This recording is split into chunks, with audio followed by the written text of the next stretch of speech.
right now. Go to camera 3. 3. Go to the gate. Perfect. Just like that. I'll just go ahead. Yep. Graphics 2 is going to be up for the first. Okay. Go right there. Go to camera 3.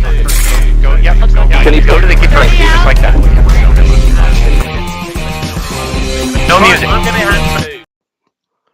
Is that us? We're on? I think we are on. I'm not sure what just happened there, but Just like that. No music. White Fred.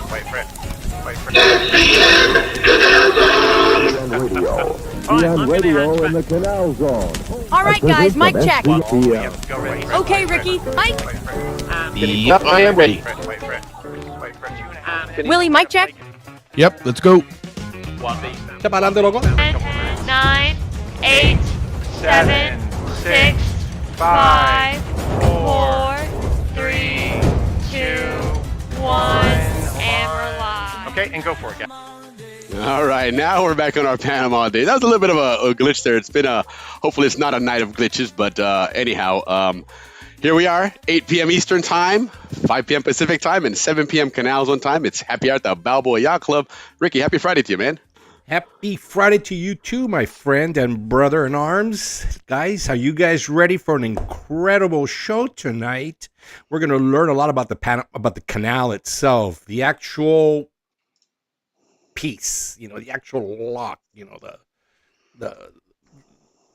animal that thing is. There you go. All righty. Well, welcome everybody to our weekly happy hour at the Balboa Yacht Club. This is a Friday night podcast that brings you the Canal Zone and the Panama Canal itself right to your living rooms. A happy hour that's all about everything you need to know with regards to the Panama Canal and its towns, its history, its people, and its social events. A place where everybody knows your name. Thank you, like always, for joining us. I hope you enjoy our show tonight. Willie's done an incredible job of putting this together. I will, like always, be providing some, what do you want to call it, some color on the side. But we have a great guest, and he'll be joining us quite, soon, actually. Mm-hmm. Yeah, no, absolutely. It's going to be a great show, guys. It is so the month of May, it's Panama Canal month. And so all of our episodes have had to do with the actual canal itself. Our show is normally about the Canal Zone, Canal, Panama, everything involved in that. But this month we really wanted to focus just on the big ditch. And so we've done an excavating show. We did a great show last week about transiting the canal all the way from the anchorage out in Toboga, all the way out to crossing the breakwater in Colón and Limón Bay and everything in between. And so this week we're going to focus on the Gatun locks. They're the largest of all the locks. They encompass just one set, and we found out that it was because of the geology underneath at the ground. They didn't think could support a set of locks that big on the Pacific side, so they split it into two. Whereas in Gatun, it was all one big lock section there. So we're going to cover that. Jim Duffus, who's a regular here on the show, is joining us, and he's going to tell us all about that. He worked on the locks in Gatun, back in the late 70s, early 80s. So should be a lot of fun to go over that piece and talk about how that lock piece works, specifically the different jobs and stuff. I mean, one of the things I learned right away as I started doing research and getting some graphics and stuff ready was, we've probably all heard the term lockmaster, right? And you think, of course, correct, that's the big wig, somebody in charge or whatever, the lockmaster, right? And like so you assume that they're way up there in the tower, right? Looking down or upon at the admin building, or the big corporate office. With But that's secretaries not the case. and So we're going to find out here in just a bit where the lockmaster's office is, right, and what they do as far as keeping those ships moving, because it is quite a coordinated piece. We've seen Captain Andrew's been on the show several times and talked about it. He also a couple times he's just gone live with us in one of our chat groups, and a lot of what they do is through horns and signals and bells, right? Because, these ships are so big. You get something 500 feet, 500 yards ahead of you there in those locks. They may not see you waving your hand, but they can hear a horn, a bell, or something, and they know, Yeah. what that means. And they use ginormous arrows. I mean, how simpler? Can it Yeah, no get, kidding. that No way, that way. Indeed, indeed they do. So they definitely keep it simple, but again, we're going to learn about the Gatun locks specifically and working there next week, end of the month. It's our 5th Friday of the month. We have a couple of months that have those 5 Fridays, and so we'll do a recap. But before we recap, we're going to also go over what the tugboats are doing, right? David Cohen is going to be joining us, CHS class of 86. He's a tugboat captain, and he's going to tell us about what they do to bring those ships in and help, guide them through and whatnot. And then his brother, Maurice Cohen, CHS class of 85, he works for with a support company that offers a lot of support to the ship's repair work, replenishings and things of that nature. Speaking of ships, we're getting And a hello right from Yes. one of the locks. There you go. Yeah. Speaking of the Canal and speaking of Captain Andrew Demaitis, great show last week, by the way, Captain. But he's back on her. And by the way, last week, guys, talk about somebody burning the candle at both ends. He was transiting a ship in the morning, and then when he got done, he got home and he got prepped and got ready, and then walked us through transiting a ship in the evening, for a couple hours. So those guys are working hard, Willie. They're Yeah. putting 41 ships a day now going through the locks. they are at capacity or very close to it now. Very close, yeah. Yeah, and indeed and they are. lucky we have the water, but now they're all. Well, let's keep going. Let's not get into boaching so Yeah. quick. Yeah, because there's a lot going on there that I know Ricky's gonna want to cover there. And by the way, the reason I have these headsets on, if you're wondering, like 2 minutes before we start the show, my mic just glitches out, man. It just stopped I working like it altogether. though. Maybe I'll get a pair too. So, we'll do it. does we'll do sound it. good, but we'll sometimes with the do green screen, it does mess around a little bit. But in this case, it seems like it's working good. Maybe my bald nugget there is working what on all that the as well. podcasters wear, the It does sound clear. That's I something still wear I my do own- know that. cell phone by now, man. Yeah. So, but Cholo no puedo ser, right? No, indeed not. But anyhow, let's move things right along there because, like I Yes. said, we've got a great show, and we're going to say hello to a couple of the folks here, and then get some quick announcements and stuff. Jim, good to see you guys, Jim and Diane. I had it 4 weeks ago, and I'm doing very good. Well, listen, prayers to you. Hope that you continue on the mend there. We missed you, hadn't heard from you in a couple of weeks there. So again, fingers crossed and prayers that you continue on the men's there, Jim. And when you do have a chance, let me know and we can chit chat about the electric component, right? Because that's a big deal there.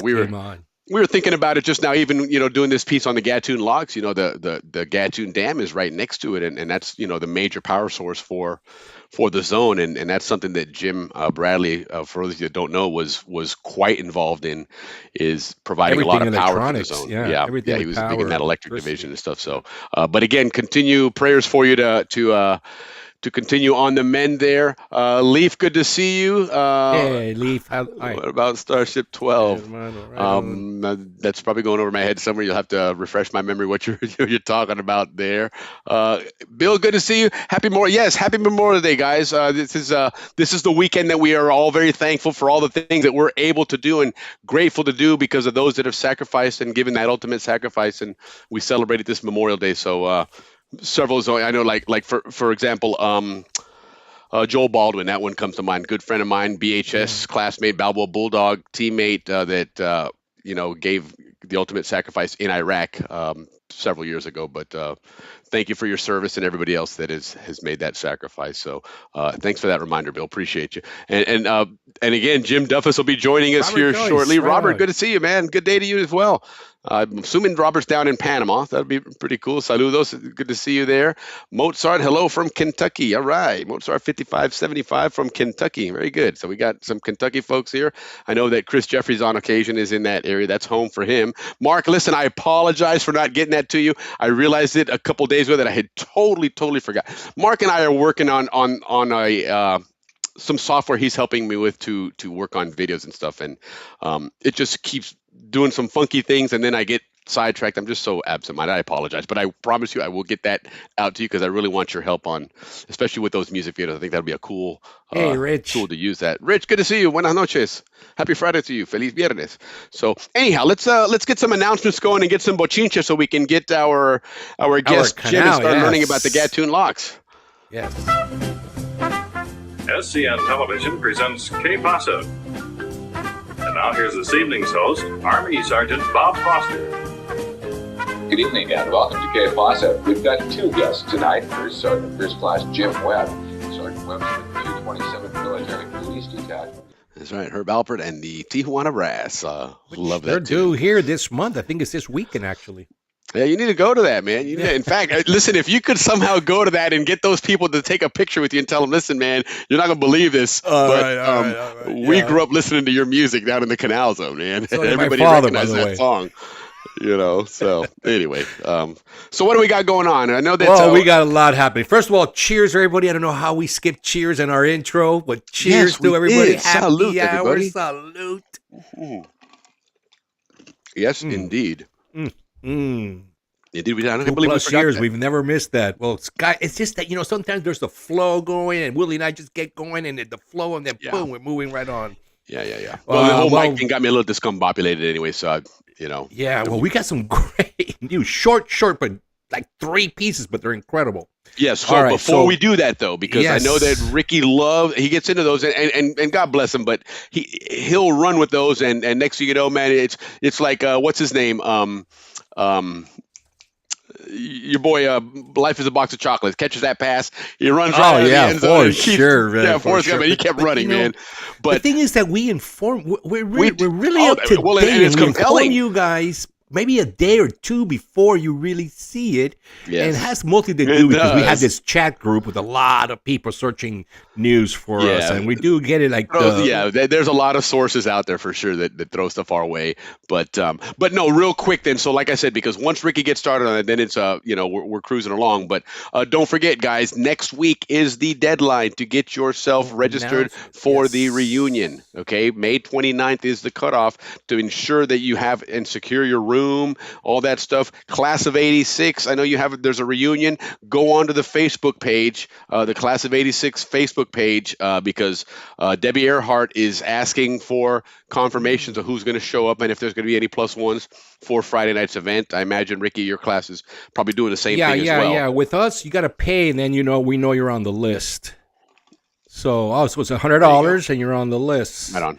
And also for Class of 81, guys, Thursday the suite opens after 5 p.m. So come by for a little happy hour, a little meet and greet. And then Friday we have the dinner at the suite, and that'll be open from noon on Friday. And then Saturday we got the pool cabana and the prom night, and then of course pictures on Saturday. Everybody, to make sure you stick around for that. And hope to see you guys all there for an incredible weekend of Zonian get-togethers. Should be a great time, guys. Should be a lot of fun. It's gonna be a jam-packed next couple months, man. I'm less than a month away from traveling to Toronto for the World Cup to watch Panama and Croatia play. So I'm excited about that. I'm really stoked. Don't forget, speaking of Croatia, that we have those pre-games, and in this 31st, which is not till next week. Next Saturday, we'll remind you against Brazil. So you're going to see their top team play, and this is the game that they're going to have to prove to the coach that they deserve to be on the traveling team. Yeah, absolutely. A lot of teams are making those announcements, and a few that may have some undecideds there. This is your last opportunity to showcase yourself. It's going to be against Brazil, because the other day a few days later, we'll either playing the Dominican Republic. Yeah. I don't know why I wrote it that way. I always said that on a few days later, and then Bosnia, and then the World Cup starts. Yeah, so Bosnia should be a good matchup to give them a good Croatia look. Yeah. Right, and kind of get ready for them and see what you expect there from that formation. So it should be good. I'm excited, man. They're gonna have a big, like coming out on who's gonna be on the list. So we'll keep you guys. Hey, Rick, we'll keep you guys posted on that. Yeah, and real quick, Bill McLaughlin, good to see you, Bill. Tommy Rymiller, hope I'm pronouncing that right, BHS 70, killed in action in Vietnam.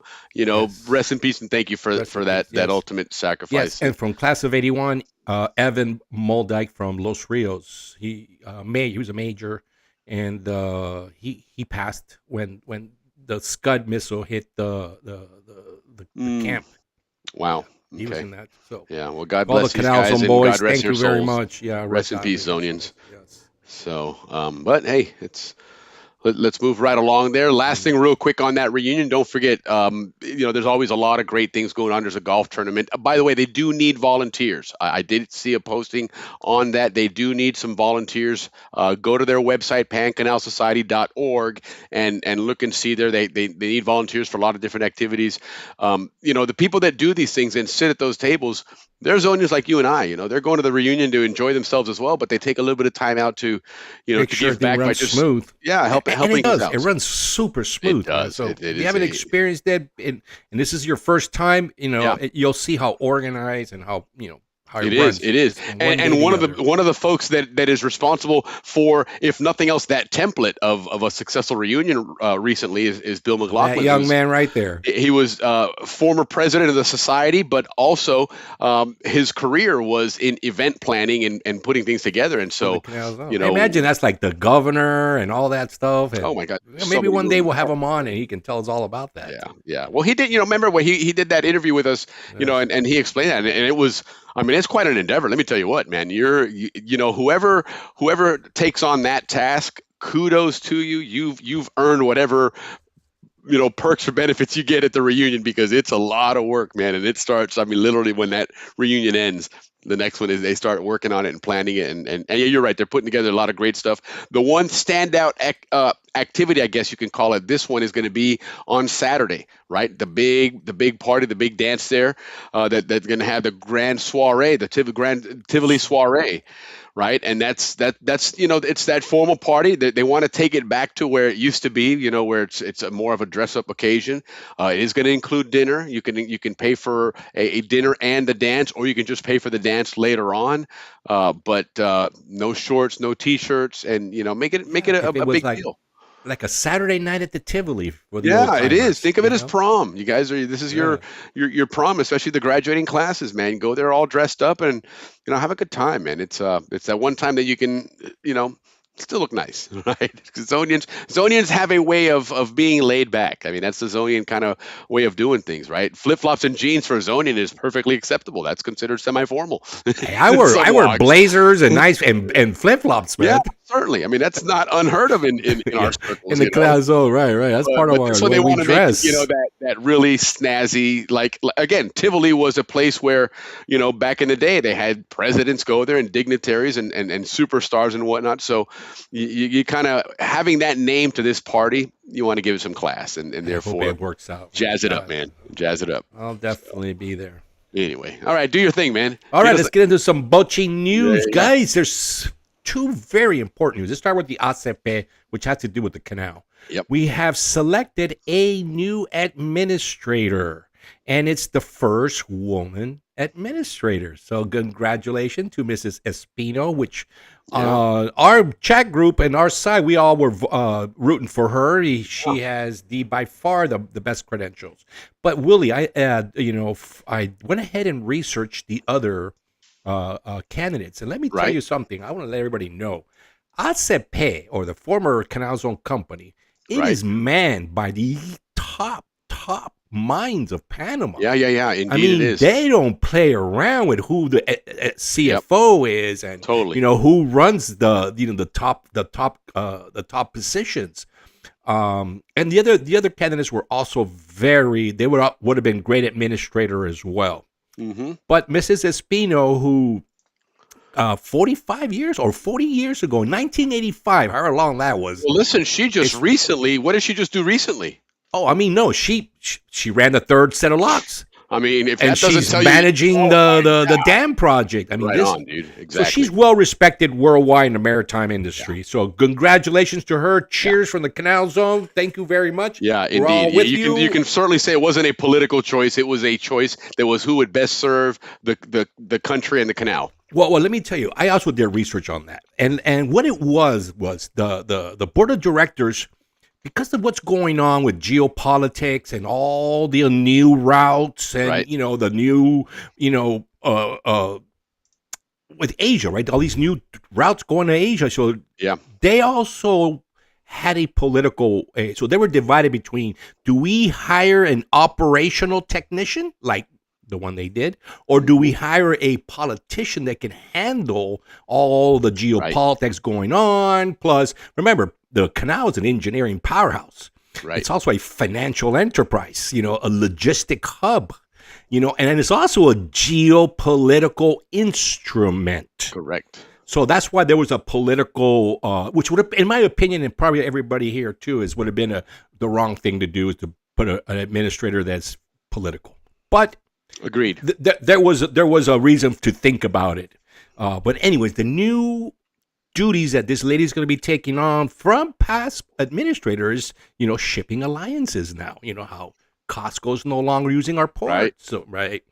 So LNG transit growth, and that has to do with all the new gas ducts that we're building. Plus, a lot of ships are going through. Those are the ones that are paying $4 million to get through. And of course, like I mentioned, the Asian trade routes. This is all new negotiations, new ports they're going to be using. Port integration. The Panama Canal is going to have 2 new ports that they manage, not the government. And of course, a global logistic restructuring. And that has to do mostly with 41 transits a day coming through. We got to remanage the water and the dam, and so it's going to be an incredible job that this young lady, because she's our age, is going to be taking on. And she is a Texas A&M. Yes. Andrew throwing in another. Also, she's a Texas Maritime graduate from Texas. Yes. They all went to school together. Zero, Andrew, all these guys, and her, they all went there together. They were all there together. And the president Torrijos, their guys were all there. Rio Indio, yes, she's running that. So that's what we have. So we have a great new administrator. Cheers to her. Cheers for the canal. Yeah, absolutely. Cheers for a great choice, a very smart choice. Yeah, 7 years of it's going to be good director. And I like that they're doing something like that. 7 years is a long time, but when you're talking about something like the Panama Canal and you're talking about any kind of projects, it's not usually something that's comes and goes in a few weeks. A lot of times these things take time to evolve and develop. And so, you put somebody in for 2 or 3 years and then you put someone else in, nothing ever really gets any traction, So 7 years is a long time to really get things going. And at that point you can say, hey, time to move on, or let's, or new strategy like right, now. Exactly. But give somebody enough time to put something in and make it work. A new mind, yeah. And the last guy did a good job, by the way. He was there. He was kind of a C- there for a while, but he quickly, when the going got tough, he definitely showed up. He had to. Speaking of getting tough, what is up with everybody picking up Panama lately? Now Costa Rica has issues with us, and first the Chinese and the ports, and then of course Maduro, because Panama supported the other lady that was elected but didn't take over, right. And then he was talking. Now Costa Rica is which is interesting. Has escalated a trade war between us. It's like this. We buy 11 times more Costa Rican products than they buy Panamanian. Yeah, see. So, and then the Costa Ricans, they shut out all Panamanian productions, they're agriculture, milk, that kind of stuff, right? They say, no, we don't want your stuff here. And I mean, they're straight up say, your products stink. Our products are way better and way cheaper. So no, we're not going to let you in here, right? So they cut us off. So, we cut them off. That's just kind of the way it works. And we've been dealing with this for a long time like this. I've never heard of a problem with Costa Rica other than the last time that we whooped on them back in the early 1900s. But the new president, 37 years old, she thinks she's the new Bukele, so she goes up on the first day, like the first things that she talks about. And Molino was there and called Panama out, saying, you're causing these problems, that just escalated. And Molino's like, wait a second, man, you don't buy our stuff, what's going on? Let's talk about this. Don't put me on the spot like this. Right. So he decided, we're going to escalate. So basically, Willie, he probably told the U.S. administration, hey guys, for Venezuela, for China, we need your backing, but this one, we got it, man. We got you. We got this. So he went, because all of Central America brings together all their power, and then all the countries buy whatever power they need. Correct. So it's like a group thing, Yes. Well, Panama, Molino just told Costa Rica, guess what? We're not selling any power to you guys until, either A, we can sit down and talk this diplomatically, good Sure. neighbors that we've been for all these years, and B, tone it down a little bit, girl, man. We're getting, we're like brothers here, don't come attacking us. Yeah, there's no need for you're the going sun through the hostilities canal like that. free of charge, we can Yeah, change that. exactly. I'm not going to change that, but No, but it makes Molino sense. escalated. It totally makes sense. Molino escalated by cutting off the electric power to Costa Rica, which they buy a whole bunch. I think it's, again, the same number. 11% of their needs are supplied by Panama. I'm sure they'll probably be able to go to like Nicaragua or wherever else they have. Right, sure. But that's what the president said. Oh, we don't need your power. But that's what's going on, guys. Costa Rica and Panama are now going at it back and forth. That's So good luck, interesting. Molino. You did well with all the prior fights that you have had. And it's interesting, and I'm gonna insert a story here because you gave me a nice little segue there when you talked about Venezuela. Yes. One of the things that happened recently, of course, the whole well, it wasn't really an invasion; it was a military action, and they took out the president and brought him back to the United States and whatnot. And one of the things that's happened as a result of that is that they're gathering a lot of intel. Right, because Venezuela was up to a lot of no good, and we learned a lot about that on our show. We had our Zonian Steve Tochterman, right, and with his partner Jesus Romero, not a Zonian, but he also. Well, I guess you know what? Actually, he was a Zonian. He was in Panama. Lived down there long Sure enough. did. Yeah. Anyhow, they wrote a book called Final Flight, Queen of the Sky, which was all about drug smuggling, but in particular taking aircraft and re-registering, and this whole scandal involving the FAA and some loopholes to really easily bypass coverage and just run a bunch of aircraft to smuggle drugs and whatnot. And so anyway, he's been on our show twice to talk about that book and about incidents involving Venezuela and narco trafficking and whatnot. And the other day in the news, one of the most wanted money launderers was captured. A guy by the name of Alex Saab, Saab, was on there, and That they he's were somebody who was chasing. in their book. They were mentioning in the book, and it was funny because Ricky, what did you say when we were talking about that earlier? That What? as far as these people, when they come on our show and all of a sudden names get out there and all of a sudden this guy gets caught now, and and so Well, that was the moment we had there. My mind, just- Willie, is somewhere else. Yeah, no, it was we were just jesting around, but it was interesting that he mentioned that they brought him up even prior. One of the guys that he brought up that was in Argentina. I remember now. What Right. we were saying is somebody's probably watching our show and go, "Wait, what? We know that guy. He lives right next door." Next thing they call the 800 tip line. And next thing the guy's busted. Because we did talk about it in the show. Yes, we we sure actually did. didn't mention his name. Remember, and then when he came back, he told us about the guy in Argentina that also was in the book, quite prominently, and that they had recently busted him as well. I guess the new I president know, of Argentina at the time said, get this guy out of here, man. We're not. So we're good not job, giving you Mr. asylum." Tuckerman. Yeah. So a Zonian They're with starting a to great drop like flies. Yeah, man. So congrats on that, and congrats on that book. Which, by the way, guys, you see on the bottom that scrolling piece right there. You can order the book Final Flight, Queen of Air on the website there. You can find it also on Amazon. And Steve's usually at the reunions, and he'll get you a signed copy of it as well. But it is a great book. always on a the great show, story. too. Yeah, it is. And Steve Tochterman is a Zona. He was an FAA investigator. His dad was a Canal Zone police officer. He worked with my dad and with your dad. And so, it's a Dupree, cool legacy. Mr. Prieto. Yeah, with Frank Dupree as well. Absolutely. So, Well, listen, anyway. speaking of fighting, I don't know if you heard it's yesterday's news, but I'm going to let you guys know today. So at the fourth bridge, this is a Chinese project, right? Right. So there was, you have the Chinese company has their executives, and then Panama Right. has their engineers, and then you have the foreman, superintendent, laborers, etc. Right? So there was inspectors on the job site, and the Chinese management team went after them. Hey, get the hell out of here! Right?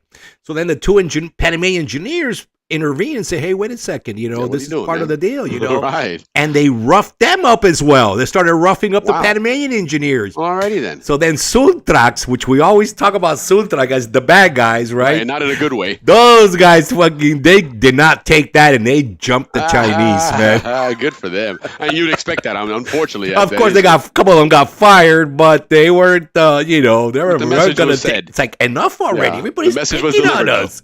Yeah. You know, what is this picking on Panama Day? You know, In Panama, no less. It's not like you're doing this with Panamanian workers in China. You know, you're coming here to Panama and doing this. Come on, what's the matter with you? Yeah. Well, Willie, to wrap this up, we've got a couple things. Canal Zone documentary. Wow, he's picking up a lot. Yes. Our boy Thane Wheeler. I understand we might have him on the show pretty soon. Yeah, we're talking about a couple of interesting things going on there. And one of them, which I meant to get it set up, and I apologize for not doing it, Thane. I'll try and get it done here if I can. But Thane has started a new Substack, and the Substack is a way of communicating with it. It's much more effective than just strictly through the social media channels. And so, like for uploading PDFs and pictures and stuff like that, documents and information, and just more of a community type, organization there. So if you haven't already, check him out, Canal Zone documentary. Yes, especially he's got two involved.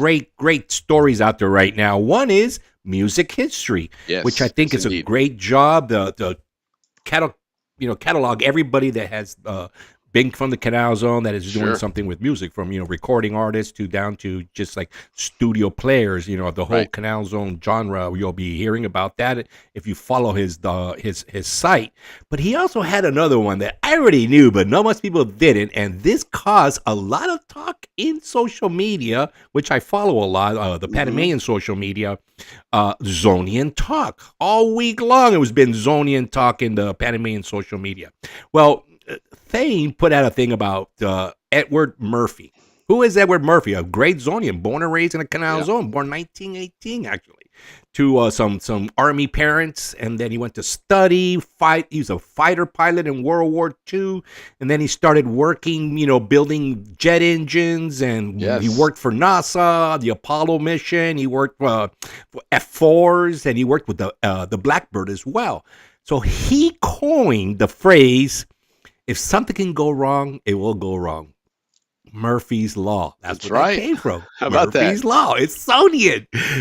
So that was all over the news, and Thane captured that. And so if you go there, Canal Zone documentary on Instagram, he's on Facebook and a whole bunch of other platforms. Definitely sign up for his Substack. That is really where we're trying to move all the content to. And we're talking about tentatively now, we've written it in pencil, but kind of really dark in pencil, that the month of August, we're going to do like Canal Zone Rock and Roll or Music Month. And really, the Canal Zone music, really, most of it was rock and roll music in that era.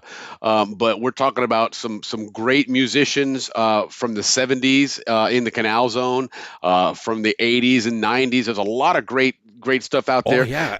And there's some amazing names that we don't recognize as Canal Zone musicians, but we recognize them as bona fide superstar singers, and they just happen to either were born in the zone or lived in the zone at one time. And to me, one of the biggest ones that comes to mind is what group are you thinking, Ricky? Are you thinking the same way I am? Was it Crosby, Stills, and Nash guy? Well, that and Heart.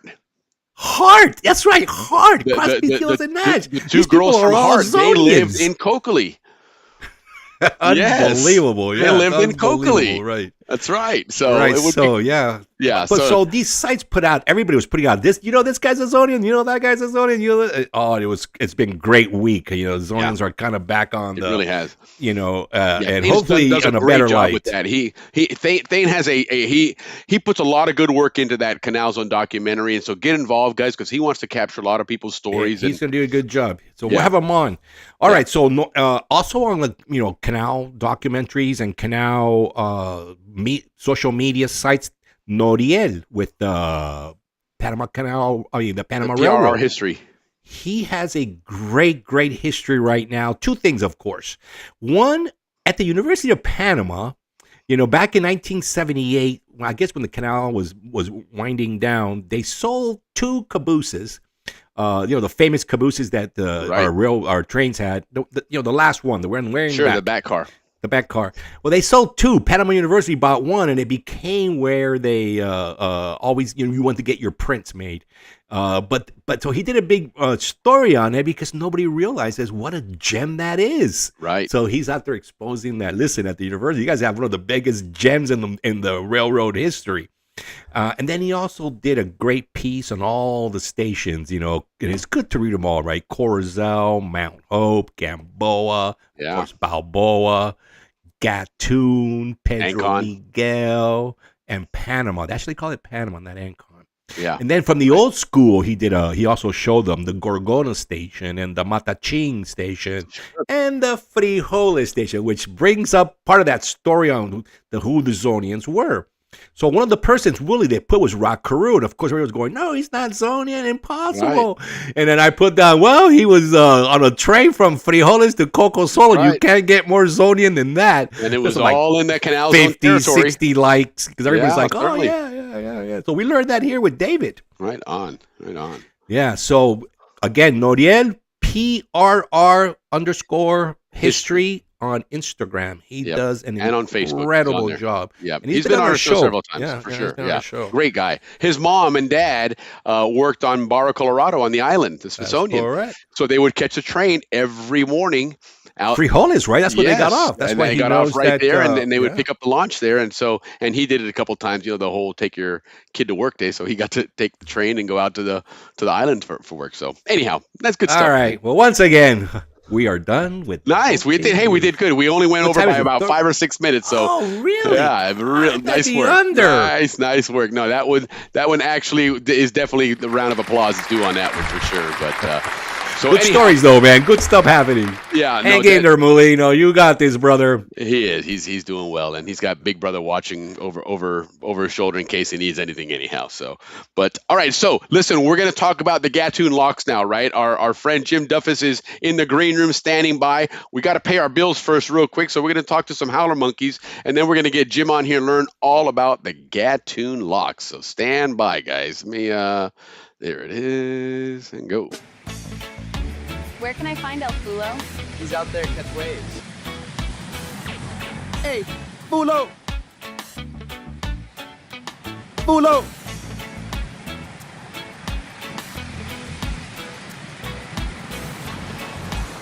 Oh yeah, I know food. I'm a Steel Chef winner. You know the food competition? Really? Yeah, look. Check out this video of my win on YouTube. The secret ingredient? Frozen shrimp. I'm gonna blow their minds. They're gonna be like, how did he do that? Microwaved? Trust me, dip it in the Howler Monkey Sauce Verde, you'll be blown away. I love the balance of the garlic with the tang of the vinegar. I mean, it's classic. That's why it works so well with seafood. Yeah. This combination of green habaneros and green bell peppers, it transforms the shrimp. Wow. You were right. Dipping it in the Verde Howler monkey sauce, the combination of cilantro and sweet onions, man, that made a zero a hero. Do you know a howler monkey who can describe the sweet heat of our original with authentic ají chombo peppers? Or the fresh punch of Verde, where habanero warmth meets crisp bell pepper? How about the bold tang of Amarillo, yellow Scotch bonnets blended with mustard seeds? And of course, our hot, the same great flavor as original, fired up with red habaneros for that fire. Our sauces are all natural, no preservatives, gluten-free, pure flavor and pure fire. Are you the next Howler Monkey spokesperson? Here we go, guys. So, cheers, Willie, man. By the way, everybody out there, Willie puts these together. It's just his work, his creative work. So cheers to that, Willie, man. Good job. It's a lot of fun, man. It really is. But anyhow, as you guys see, our friend Jim Duffus is joining us. Jim, welcome. Happy hour at the Balboa Yacht Club. Happy Friday to you, man. Hello, Jim. Good to see you, Jim. So how's everything going out there out in the great Northwest? It's a good place to be this time of year. I'll bet it is. Now, does it get really hot and sticky in the summertime there? No sticky, but we can get up to about 105. Oh, wow. Okay. Wow. Where in but are you close to Seattle? Humidity. Where are you up there? I'm in North Bonneville, Washington. So I'm about 37 miles east of Portland, Oregon on the Columbia River. Oh, so you're Okay. down- okay. All Right right, on. all right, Right all on. right. Interesting. And now you're originally from Gatun, right? You're an Atlantic side. You're born and raised in Gatun. Is that correct? No, sir. I was born in near Portland, Maine. Oh, And wow. my parents dragged me to Panama in 1957, and I was in a harness with a leash. Good for them. Right Flew on. into Howard Airfield. Wasn't an air base back then. And then my dad worked for the Navy at Rodman. Okay. My grandfather lived in Coakley at the time. And so I lived in Rodman for about 5 years. And then my dad ended up taking a job with Canal. We moved to Gamboa. And Wow. Dad worked on aids to navigation out of the dredging division and took care of the lights in the Gaillard Cut, Culebra Cut. Yeah. Okay, interesting. Now let's go back for just a moment because you mentioned something interesting. So your grandfather was living in Coakley. Yes. And you guys flew into Howard Airfield and into Rodman. So how was he down there and did one coincide with the other? Yeah. So my grandfather during World War II worked for the U.S. Navy in Portsmouth, New Hampshire, doing sea trials on brand new submarines. Wow. And he was from Scotland. Okay. And there were about 5 Scots that worked there. And they ended up, you know how the executive secretary comes in, posts new job bulletins on the bulletin board. So they were at the naval shipyard after the war. And so 5 of these guys were Scottish electricians. And they ended up all putting in for jobs in the Panama Canal for the Navy. Nice. Right on. All 5 of them got jobs.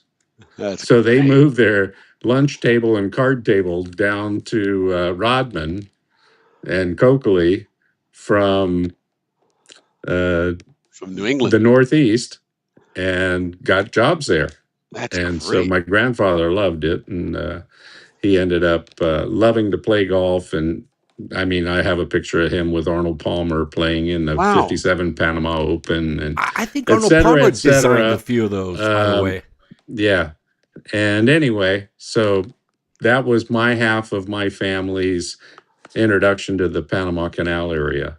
Yeah. And so I lived in Rodman until my dad transferred to Canal. And then we lived in Gamboa. And I think I lived in 6 houses in Gamboa and 12 houses in total in the canal zone, but ended up in Gatun before I left there and came with a job for the Army Corps of Engineers here at Bonneville. Okay. So now BHS graduate then, and then you went to Gatun? Yes, 73 graduate, and then I started the apprentice program that same year. Like 3 weeks later after you graduated, you got in the apprentice program, and I was an apprentice electrician. And so 4 years you graduate and then become a journeyman electrician, they call you. And then I worked, but in my 3rd year, they transferred me to the Atlantic side.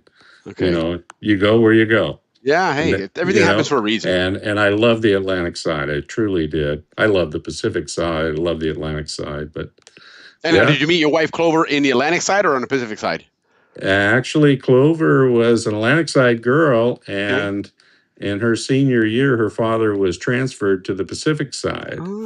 So that's when we met. Right on. And we married in 76. So this is number 50 coming up in June. For you. Congratulations. And that was a but big year anyway, in the canal we zone. married there at the Balboa Baptist Church above the train station. Yeah.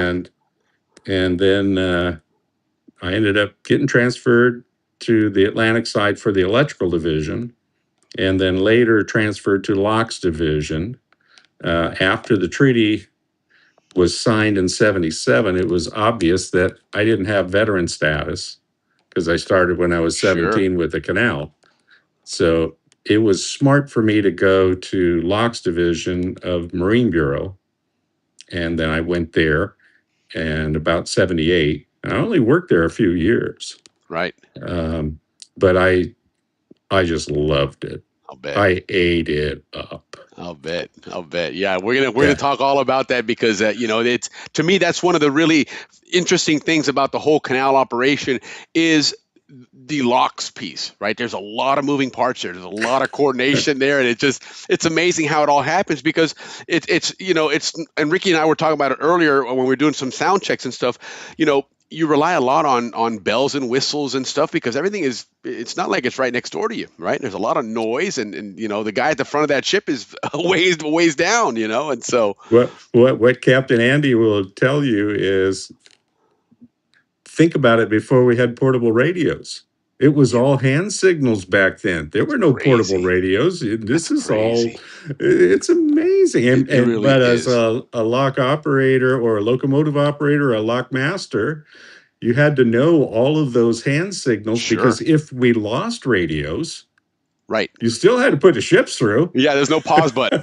It's not a video game. You don't pause and read the instructions on plan B. It's got to happen now, and that's exactly. A lot to slow down, so you better know what you're doing. Yeah, that's amazing. Well, we're going to get to that in just a moment, but I did want to talk about something else before we get into the locks piece there. That's something that you and I have chatted about before, and it's something we're going to try and get some help from our audience here at Happy Hour at the Balboa Yacht Club. So every year, and we've talked about this, in your chats as well, you have a golf tournament called No Surrender. So tell us about that tournament, as you guys can see on the screen here. And while you're talking about that, folks, one of the things that we want to do is we're going to see if we can't, as a collectively on the show, is sponsor one of the holes. They're $150 for a sponsorship. So you know what? If we all pitch in, you see the QR code on there, buy us a beer. All the proceeds will do it to collect to sponsor a hole on the show there. I'm going to go ahead and get 3 beers myself here in just a moment. I don't want to do it while I'm on the show, but get everybody to pitch in, get a few beers, and help a great cause here, and help sponsor the hole there on behalf of Happy Hour at the Balboa Yacht Club and all the folks that are watching this. But Jim, tell us all about this and everything behind it, and help us to get involved with you. Well, it's very generous of you to even take the time, and I appreciate everybody that was even considering it. But our son Josh passed away from cancer, and he had esophageal cancer, and he battled it for 3 years. Just did a wonderful job of documenting his whole struggle on Facebook, and many of you have chimed in on that. And of course, we've assembled a book of all of his writings. We haven't yet published it, but we think we will at some point, and want to put it in doctors' offices where people are dealing with things that are more serious than most of us ever go through. Sure. But Josh played golf for Stevenson High School from the time he was a freshman. He made the varsity team. And Stevenson High School had to abandon their golf program because there was no money for it. And this is a shot in the arm to the program. It's back in, and there's players. But we like to honor Josh by raising money for the Stevenson High School golf team. And we play, this is our 3rd annual after Josh passed away, at Elk Ridge Golf Course in Carson, Washington. And we get some Balboa High School graduates and Cristobal High School graduates that come to this tournament, and they fly from around the country to be here. And we're so honored and thrilled to do this. But it's a fun time. It's a scramble tournament, just a great time. And we serve a pretty good lunch that the local community supports.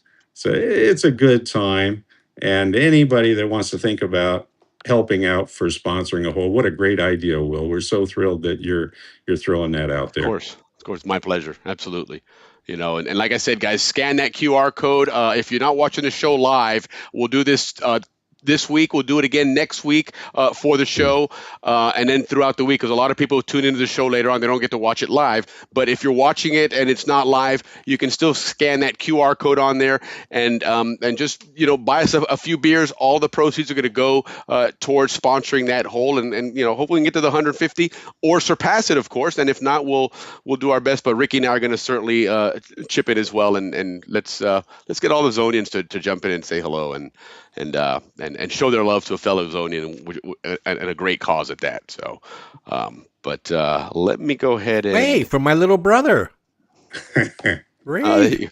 There you go. There you go. Hold on. Let me see something here. Bear with me while you We guys love are. Ralphie Furlong. Yeah, Ralphie. I think Ralphie's on the road right now. He's traveling out to Texas, if I'm not mistaken. Driving 12 hours out there. I believe he is. Yes. So safe That's travels good, out there, that's Ralph. Be good. safe on the road there. And I know, Jim, you were on the road earlier today Nice too little as well. Pinner cruise. But yeah, of course, you do that. But anyhow, let me do that here. Only Zonians know what that means. Yeah. we'll leave it right there. But so let's go ahead and switch gears here real quick. And again, guys, that QR code is still going to be there. But as you can see on the screen here, then the Gatun locks. There's Jim, Clover, and Josh. Josh is he's in the bun there, right? This is about a month and a half before he was born. Oh, right on. And that's the Gatun locks there. As you can see, the locks before ACP, right? Because you don't have the ACP logo on there. So true. This was at this PCC. point, it's the Panama Canal Commission. Because when I started, it was Panama Canal Company, but then they changed that to the Commission. But absolutely, I just loved working at the locks. Yeah, no, it seems like it would have been if there was, we were talking when we were doing the excavation piece, and I thought, what would be the job that I would really love to have if I was working in 1907 down on the canal? And I think it was going to be driving around Goethals in his little motorized car all over the rails, because I mean every day you got to take a tour of the entire Panama Canal operation while he was talking about it. But I think as a canal opened and whatnot, I think it would be really cool to work on the locks. It's almost like, for a kid, it's next to like a train, right? You're that awe of the big motors and all that stuff. And I can imagine the locks, it's the same thing when you see these massive ships and everything around you. So what drew you to, I mean, you transferred over to locks division, but was there ever a draw to that, or was it like a no-brainer for you, other than because of the logistics of it? Honestly, Will, I would have preferred to work in the power plants. Really? But okay. It really didn't happen that way for me. Taking the job at the locks was a great, big equipment, right? Exciting engineering and changes. You got to remember that all of the locks have gone through series of changes in the technology, and we'll see some SCADA stuff. It's always changing. The main stuff is there, but there's always an opportunity to learn something new, and that's what's really fun. Sure. No, and one of the things that I didn't really think about or take into consideration when I was looking at all this, we were asking about why the Gatun locks were one solid set of locks versus on the Pacific side it was Miraflores and Pedro Miguel. And then, as I mentioned earlier, we found out that the geology of it was, the ground they didn't think would support it, back then, so they had to split them up. And they used the term a concrete bathtub. And when you take a step back, that is really what you see there. Oh, thank you, Eric. Thank you very much. All right, there we go. There's some ways to that sponsorship on the way. Eric, appreciate you doing that. Really do. Absolutely. So anyhow, that term, a concrete bathtub, really does make sense, because I mean it really is. That's what it is. There was a lot of digging in the canal, but there wasn't nearly as much pouring of concrete. There was a ton of concrete poured, but you dug out trenches. Culebra is massive excavation, but they didn't pour anything down there. They just basically dug a giant ditch. But in Gamboa, this place here, and this is one of the things that I find fascinating, is when you look at the size of what they were doing there, they poured a total of 4.5 million cubic yards of concrete in the entire canal build. 2 million yards of that was the Gatun locks. Yeah. Almost half of it was just in those Gatun locks. Just absolutely incredible numbers and stuff. There's some other numbers there as far as the number of rivets and everything else. But I just found that to be to be really fascinating, and we're going to go over a little bit of background of the locks themselves, and then you can kind of really walk us through, a day in the life of somebody on the locks and all the different things they did there. But here's another one that I found interesting is, the bottom of this was 20 feet thick of concrete on the bottom of that to hold it up. And again, when you think about the amount of water, and water is obviously very heavy. If you ever try to carry a 5-gallon, jerry can full of water, 8 whatever. pounds per, 8 pounds per gallon. It's not light, and so it's really amazing, that they built this massive infrastructure, and how much concrete you really had to pour, and everything involved underneath it, because as we've learned, the whole thing is gravity fed, right? So there's no pumps in there, but you have these massive culverts big enough to drive trucks through there. Jim, tell us about those culverts. You've obviously been in and around that whole locks there, so give us kind of your rundown of this labyrinth. Yeah, so remember, and Will, you probably have a slide there if you want to jump to it, but it'll show that the main culvert, and that's the center wall culvert, is the largest. Right. And it could take a railroad locomotive at its time right through that culvert. That's incredible. So it's like building a subway or something like that. Kidding. The sidewall culverts are somewhat smaller, so they don't deliver as much water as a center wall culvert. Okay. But it is absolutely fascinating when you think about the engineering that went in before they started pouring concrete. Yeah, no kidding. So you got to think about all of that stuff that goes in. And then some of the things that I thought, well, we should mention a few things that are overlooked today. One is the chain fenders. So remember that they used to have chain fenders, so a ship couldn't come through unless you lowered the chain to allow it in. Sure, so it wouldn't wreck into the gates. Exactly. During World War II, there was Special Intelligence Projects, SIP, SIP-3 and SIP-7. Those projects were at the locks. SIP-3 was to put out any fires in the gates of the canal, of the locks.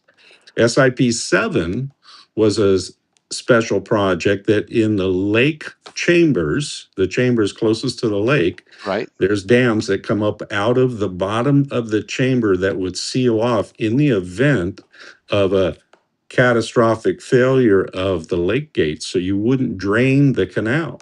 Wow. And those were still operational back when I worked there in 79. We would raise that SIP-7 gate, the emergency gate, and you could use either hydraulic pressure, air pressure, or pump water into it, and it's like a hydraulic cylinder that would raise the gate in the floor of the chamber to save the lake. Because if you lost the lake, you lost the canal. Yeah, you'd have to wait. You'd have to wait for enough rain to come to fill the canal again. How long do you think it'll take to refill it? It's about 2.5 years, I think, if I'm not mistaken. 2 years close to it. They started in 1909, I believe, is when they dammed up Gatun, and the Gatun Dam was completed, where they started backing the water up.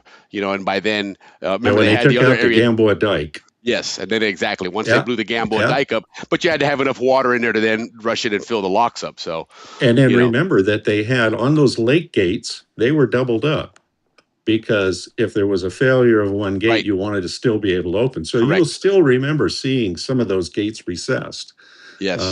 Another thing that we don't mention today, and where water is so critical, is we used to be able to run short, short chambers, or long, short, long chambers. Okay. There's intermediate gates, and what we don't see is the lateral conduits that force watering up underneath the bottom of the ship.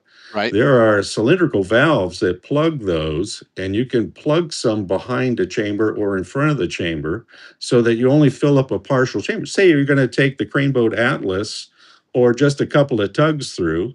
There's no need to use a full chamber of water. Oh, right. Okay, and makes sense. Who makes that call? These are smart people from back in 1906, huh? Heck yeah. And they got this figured out. I love this engineering.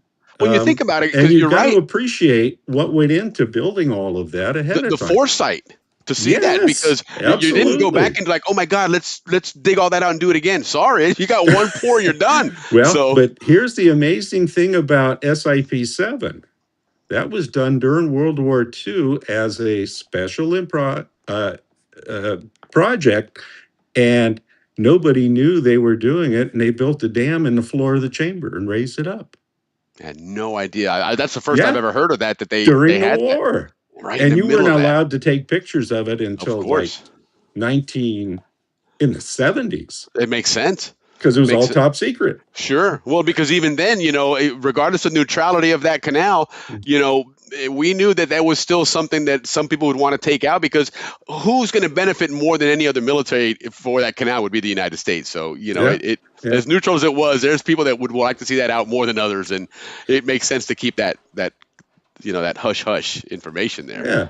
So a couple of other things that I want to mention, because we don't always talk about it. We just say, oh, we're moving water from the upper chamber to the middle chamber. Right. But you've got different kinds of valves. Rising stem valves control that main culvert on all three sides, the side walls and the center wall. Right. And then you have the cylindrical valves that I mentioned earlier that put water in from the main culverts into the floor of the chamber, so you can regulate those.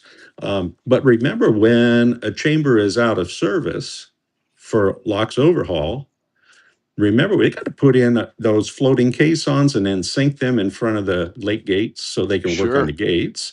Then they've got to put in plugs in the chamber. The opposite chamber, it's kind of interesting. They use divers and cranes and drop bathroom plugs in the floor of the chamber to seal that off, so they can even work on a culvert and keep both chambers working.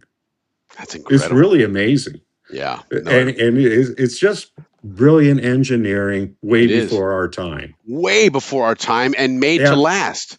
Because they recognize that, hey, 100 years from now, we're still going to have to overhaul these things. And again, when you poured that concrete, you poured it to stay. You weren't going to go in there and jackhammer it back out and say, oops, sorry, we missed those holes here. It had to be done. And there was nothing to measure it off of prior that you could say, hey, let's replicate this. I mean, this was a lot of this was original planning and original ideas and strategy. Yeah. So it really does. The more we learn these things, the more you realize the genius behind these things and what it took. And it was a hell of a lot more than just digging and moving dirt. It was. And then there's the constant changing of the equipment that's gone on for years. I mean, remember when the canal was built, it was 25 cycle electricity. It then moved to 60 cycle electricity. You have all of those electrical, hydraulic items, and today they don't have the bull wheels. They use hydraulic slave cylinders to move the gates, and that's very understandable. But you still have to remember that there's a lockout, tag out procedure to get everything checked off before you take a lane out of service or a piece of equipment out of service. Right. It's an orchestrated, amazing Certainly thing. And is. hats off to everybody who's still doing all of that work today. Yeah, no kidding. And then you turn around and you add that new piece of the new canal and all the other big components there, because it's a way different type of operation.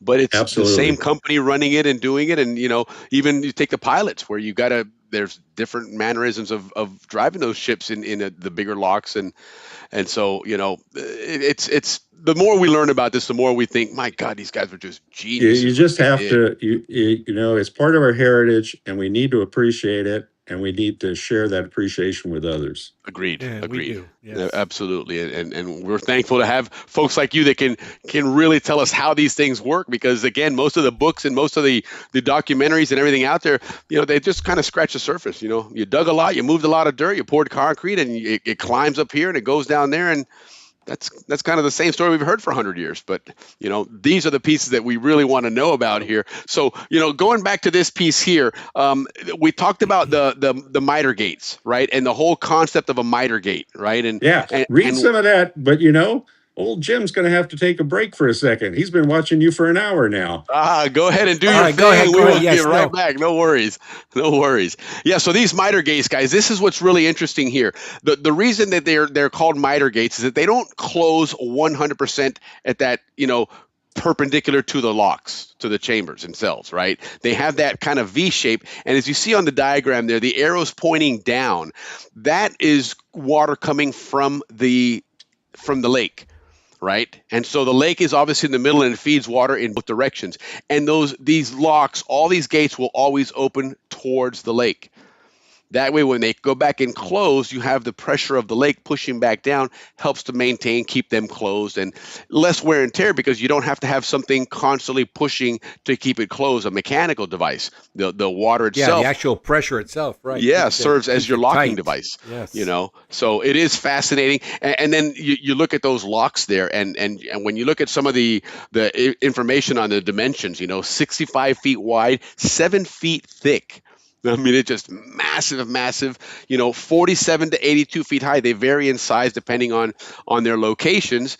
And then, you're talking about the just massive weight, 16 tons. And, Jim mentioned it earlier that they don't use that anymore, that wheel that they called it the bull wheel.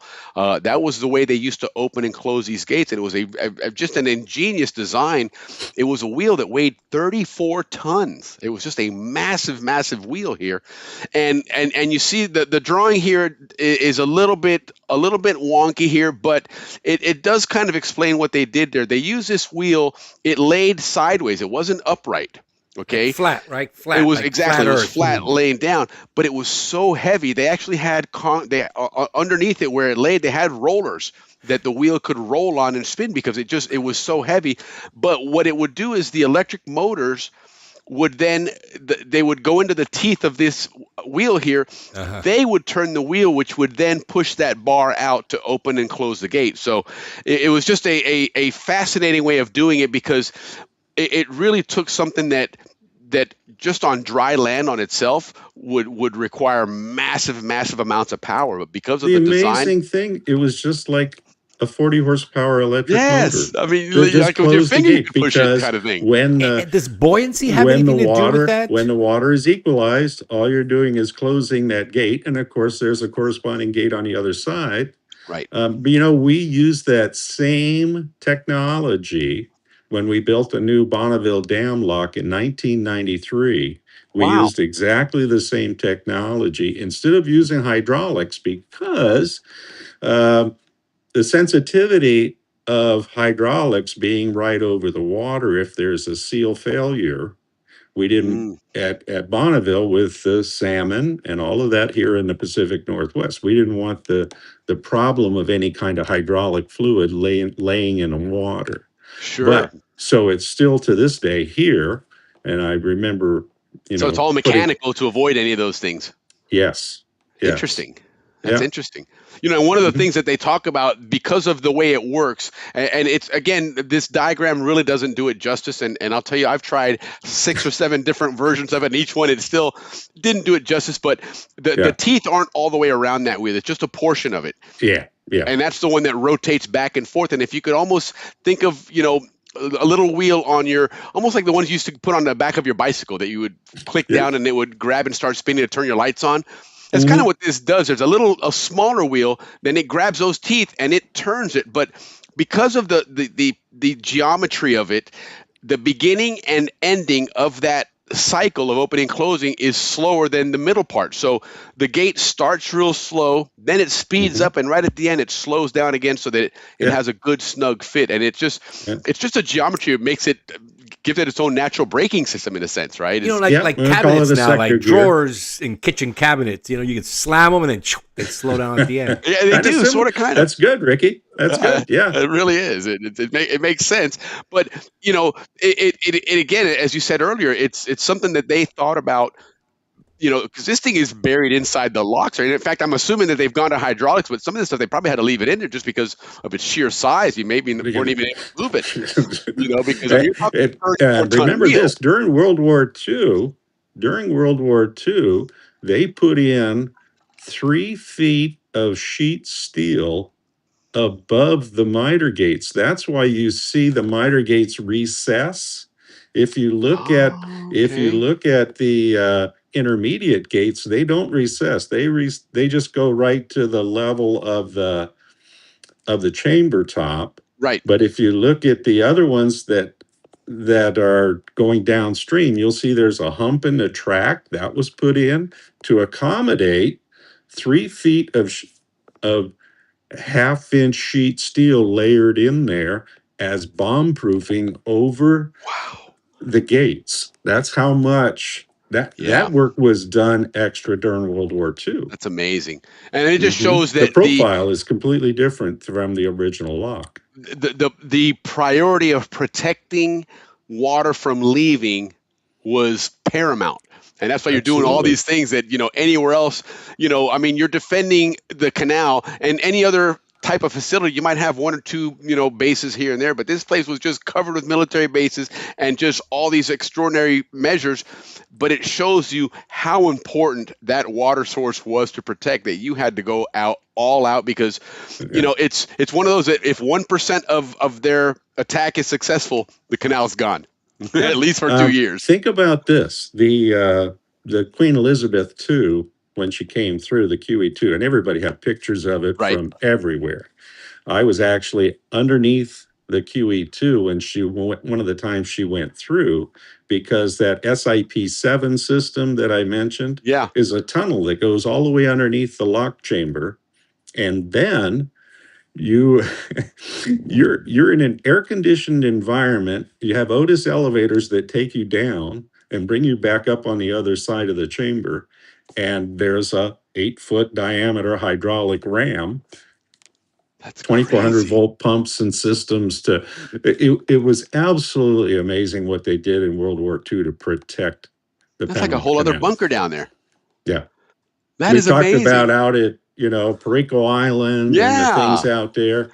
But this the 14-inch railroad guns. This is a major investment in making sure the Panama Canal was operational. Sure. As best they could during a wartime Protected effort. at all costs.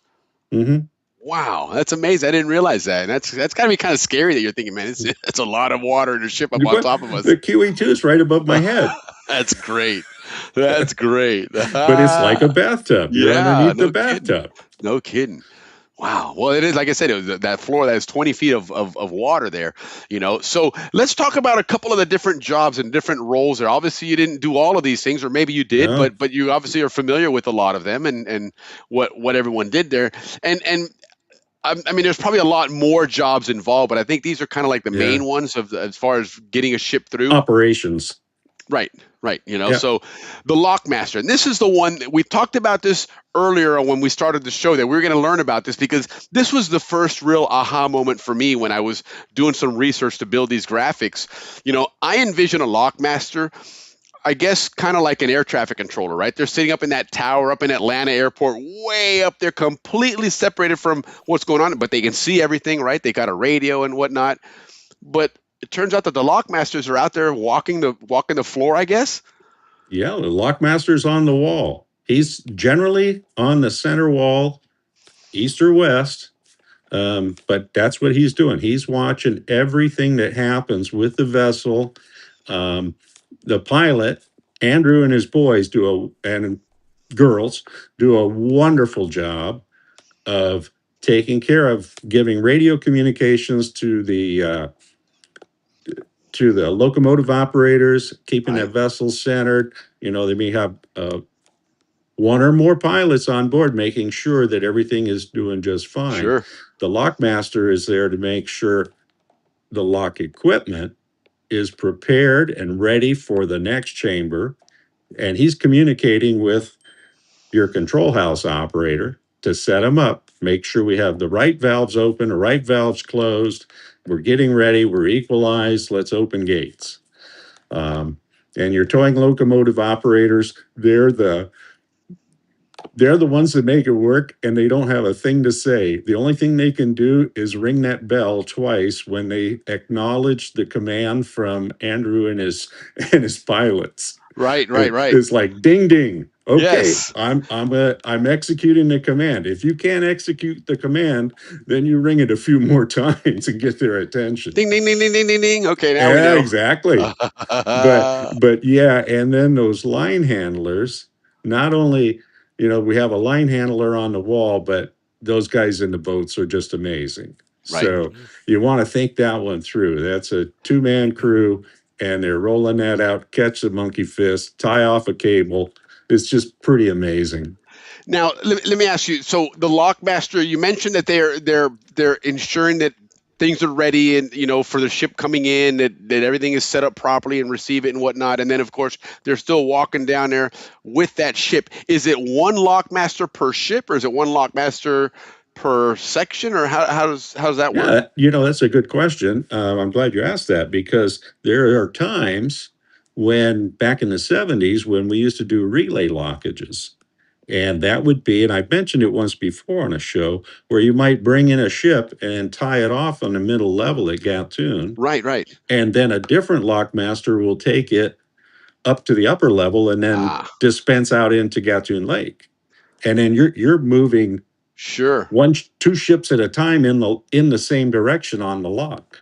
So almost like an air traffic controller handing it off to the next controller, the next one. Yeah, exactly right. Yeah. Wow. And now, is that something, for example, the lockmaster gets there, let's assume their shift starts at 8 a.m. Do they know how many ships they're going to be handling today? Do they kind of pre-program that? Okay. Yeah, that's all marine traffic control driven.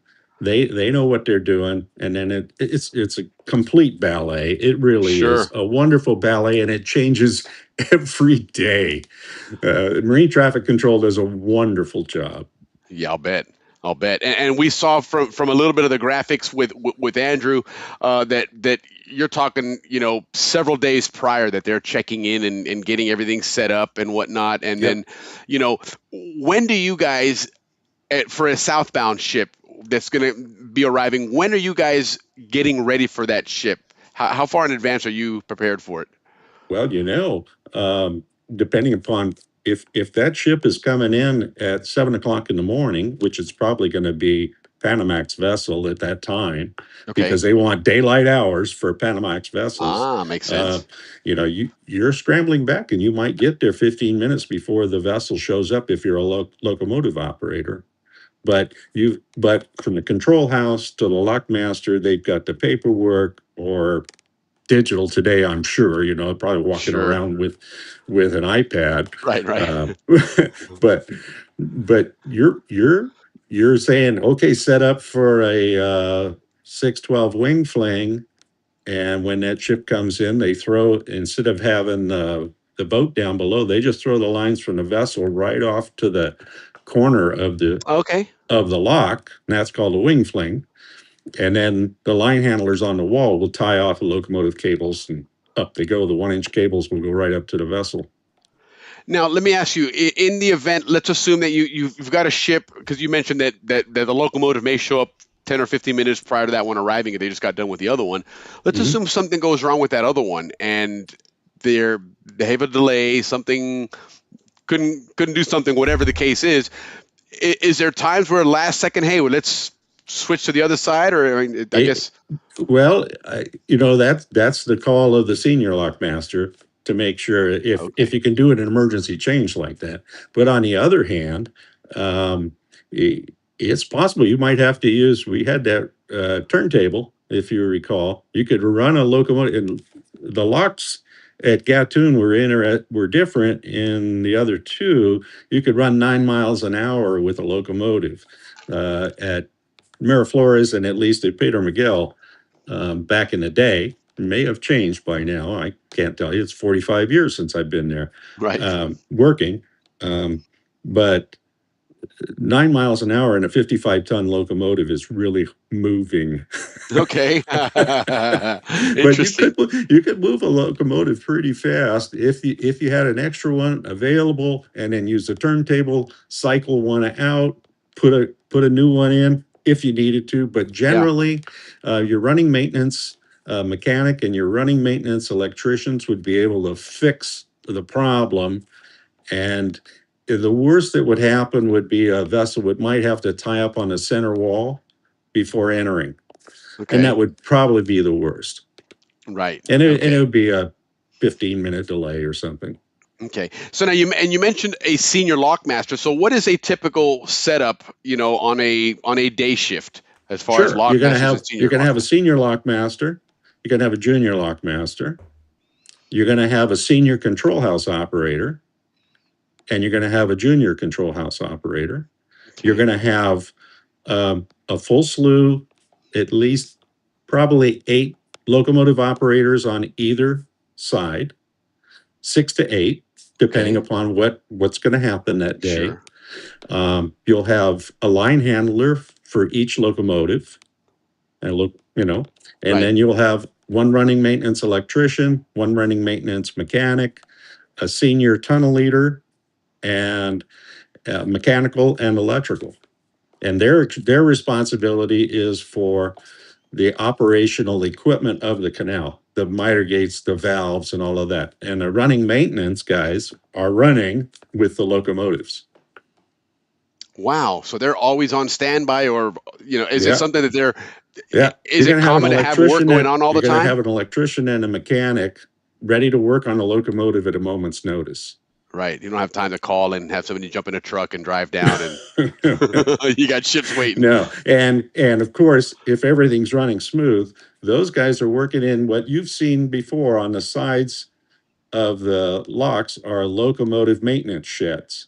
So they're doing preventive maintenance on locomotives that are not being used in operations. Right. Right, because they're gonna be changing hydraulic oil, or they're gonna be working on the control circuits for the locomotives, doing And they're not preventive driving those maintenance. locomotives off to some other place in Mount Hope to maintain. It's got to be done right there. No. Okay. No. Yeah, that's interesting, because it's pretty much all self-sufficient then, in a sense, as far as, the whole operation, the maintenance of it, and everything that goes on there. One of the interesting things is all of the gearboxes and most of the major heavy industry work that's done on locomotives for overhauls is done at Pater McGill. So they'll move them to Pater McGill if it's a major overhaul on a locomotive. Interesting. Okay. It's the smallest lock, but it's got that maintenance facility right there. Right. Mm-hmm. Okay.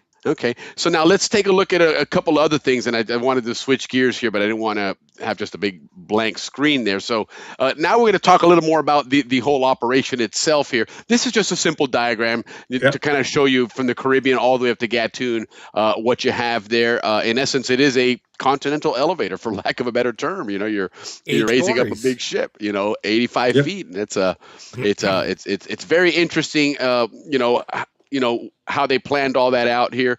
The line handlers, you mentioned now these wing flings, and then the ones that we like to look at, and it's just, to us, it's kind of fascinating that with all the different technology, you still have a little panga, a little rowboat.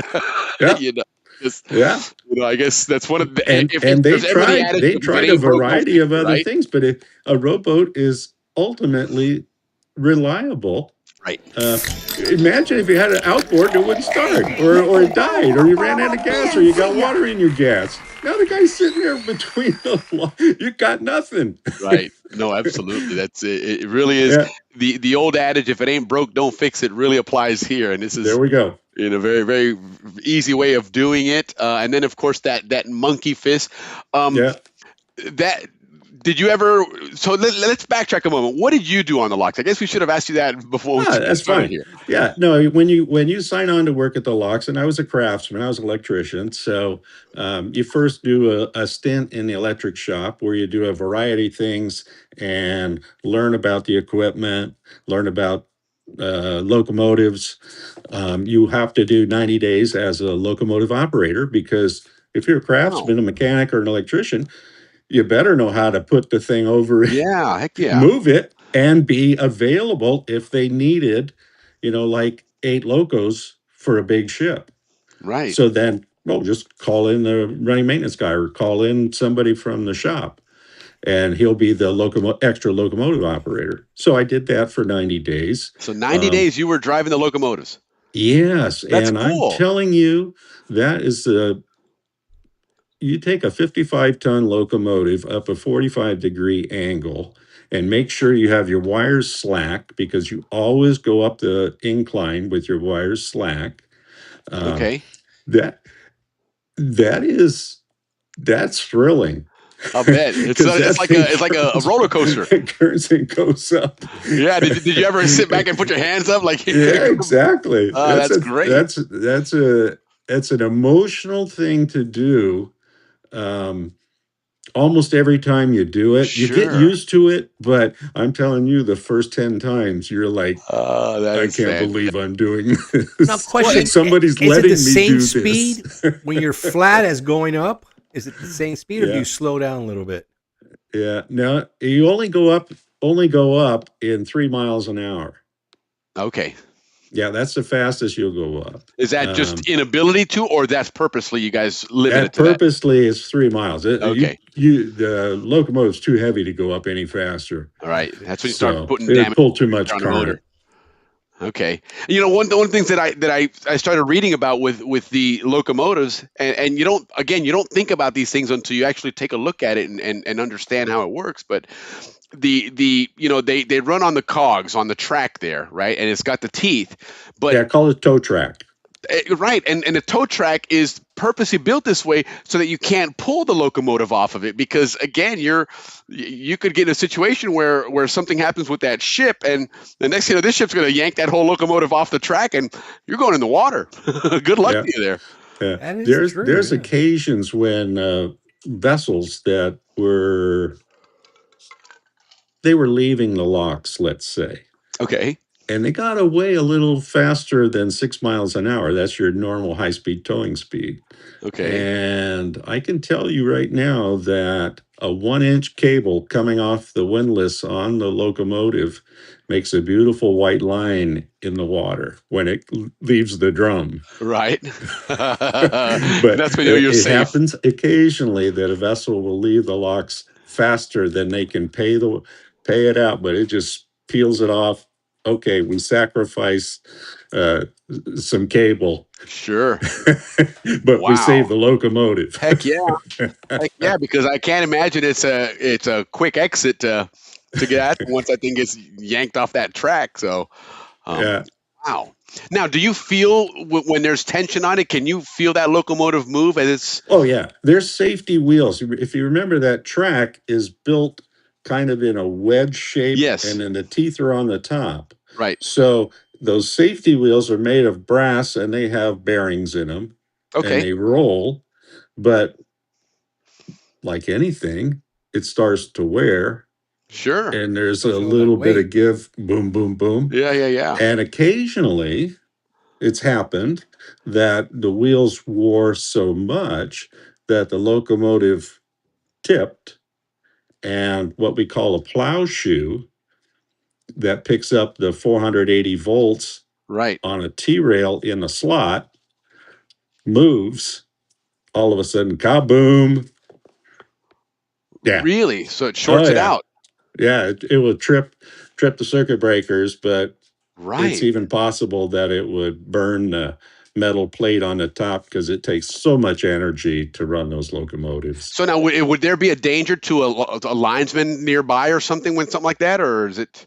Of It was kind course. of contained in the. But I mean, essentially it would trip, but you end up with, I can remember it happening one night, and I'm trying to remember, but the only thing I could see when the locomotive, it looked like it was a cloudy evening, Right. and there was a ball of fire, Wow. and I could see my shadow in the clouds. Oh no! Oh no! Because it's a brilliant light behind Yeah. you. It's like a welder. Exactly. Wow. That's crazy. No, it's enormous amount of energy. Yeah, it sounds An like it. enormous amount of energy. And so I'd imagine that in those 90 days, you probably figured out which one of those mules you didn't want to get into, right? Because Oh no. Now that was just a portion. I was doing a relieving lockmaster's job at that point. Okay. But I wasn't, but the locomotive, by and far, they do such a wonderful job with their preventive maintenance that that's few and far between, but that's just happened on an occasion. And I'm sure it happened more than once. Of course. I mean, you operate enough times, it's going to happen, But that's one of those things, like you say, that all of a sudden that's where the training kicks in, and then the senior lockmaster and the senior this person all of a sudden, hey, quickly go to plan B. You look back, all right, we have room, we have time. Okay, let's switch over to this side, and and it's got to be quite the quite the calibration there. Now, Well, do you in ever? the past, and I'm sure they still do it, but we used to have Friday night track outages. So that was an opportunity, you know, for some of us to work some overtime. But they would shut one lane down at 6 p.m. and work till 2 a.m. and chip out that conductor slot Wow. and the tracks and do maintenance on those tracks Sure. because it's all railroad kind of stuff embedded in concrete, and eventually it works its Yeah, of way course. loose, Of course. and things will start rocking. Right. But you think it's got to be done. Yeah, yeah, and it makes sense. The evenings you got less traffic, so you have the luxury of shutting down one lane and get a chance to work on that stuff. That's cool. The smaller boats go through at night, right? By and large, they do, because going through the cut and stuff, they don't need the dimensions that the Panamax vessels do. A lot less hazardous. Yeah. Interesting. Now, did you ever do any? You did the electrical part. You worked on the locomotives, the mules. What about line handling? You ever get a chance to do that piece? Oh, I always surprised the guys because I was a Boy Scout in the Canal Zone. I could Right tie a on. bowline just as fast as anybody. Yeah, And right. that's the knot you use when they heave the line down to you, flip it into a bowline and put it on. And I did it one time because the line handler wasn't available. I got out of my locomotive and ran down there and had him grab it. And Sure. the guys looked at me like, who does this? Right. Hey, jack of all trades. Well, that's the love that the people don't understand about Zonians of the canal is how every aspect, no matter what your job was, there was just so much that went Gotta make it into work. doing it. Yes. Well, and it was a lot of people helping other people. Correct. Yeah, sure. Correct. Certainly. Mhm. There was never no I or me ever in the canal zone. Really, Well, no, I was very, very blessed to work there for the short 7 years I was there, Right. working. And I learned so much that it helped me in the balance of my career on heavy equipment and hydroelectric plants and locks here in the Pacific Northwest. Gave you a nice resume. Yeah. Yeah, and you got to live really the Zonian life that we all wanted it, but we got cut short, which is, you graduated from high school, you went to the apprenticeship program, then you got a job in the canal, and you worked your way up, and that's just beautiful. And a lot of us wish we had that for us to experience. So you're one of the lucky ones. Honestly blessed, Ricky. Yeah. Absolutely, yes. I mean, we all are, but yeah, I'd like to mention that. Wow, that was the life that a lot of us wanted.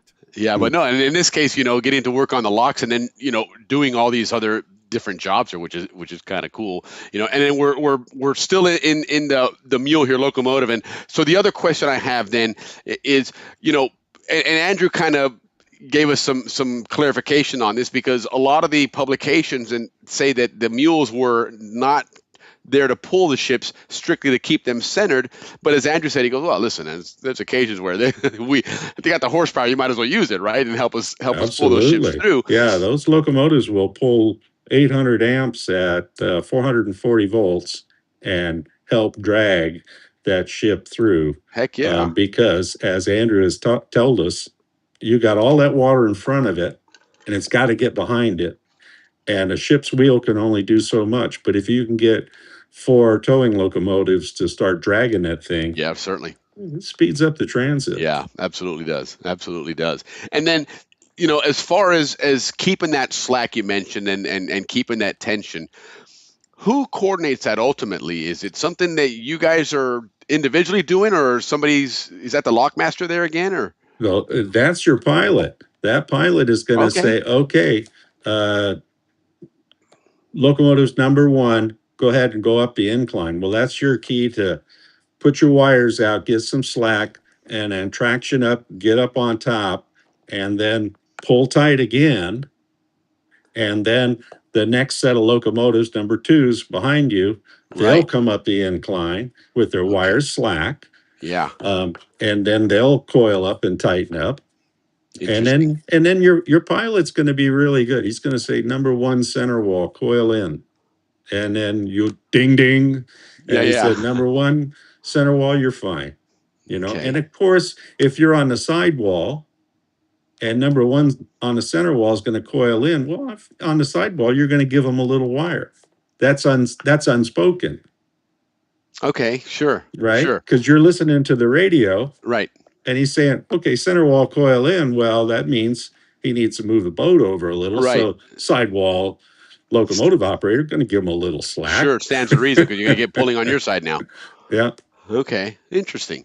And that's part of the experience, and where you over time you do. So this is where that senior operator is helping to learn these things. Yeah, and it's a smooth operating team when you're getting to that point. Right. Wow. Okay, day and night, rain or sunshine. Rain or shine, yeah. Yeah, Guys got to be out there walking. Yeah. That's great.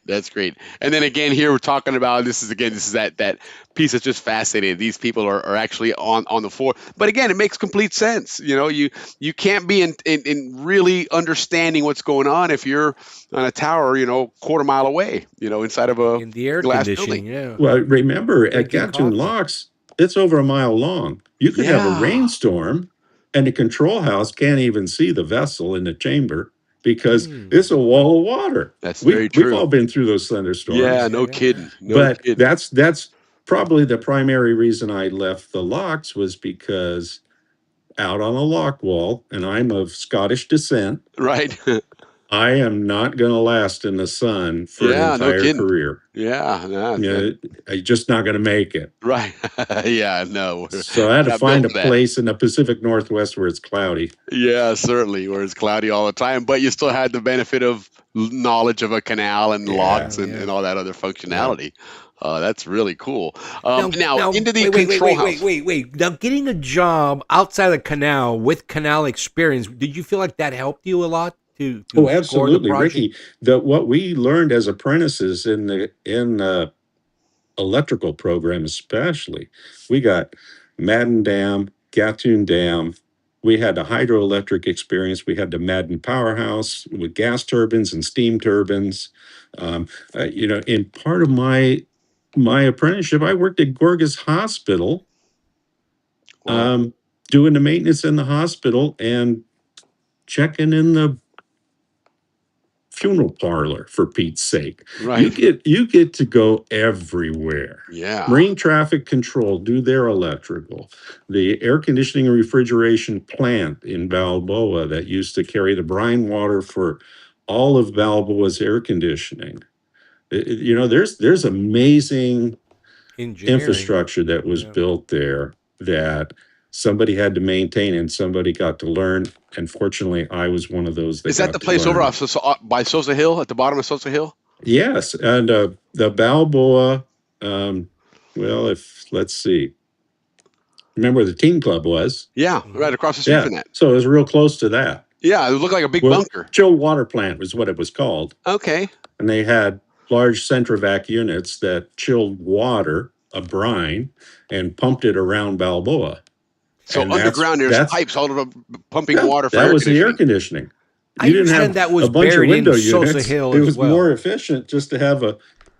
Anyway. Yeah. Show another slide and talk about it because I got to take a break. I got to go. This is interesting. This is a good one. Go ahead. These This is are great. always so good. I didn't realize that, Ricky, that they, back in the day, they were pumping water all around underneath Balboa for air conditioning. That's another infrastructure that's buried down there. All the admin building, the high school, the hospital, That's what I'm saying. all the maintenance building. Absolutely. Oh, no, I froze. Yeah, you did. You can still hear you though. Your audio's good. It's Yeah. just your video.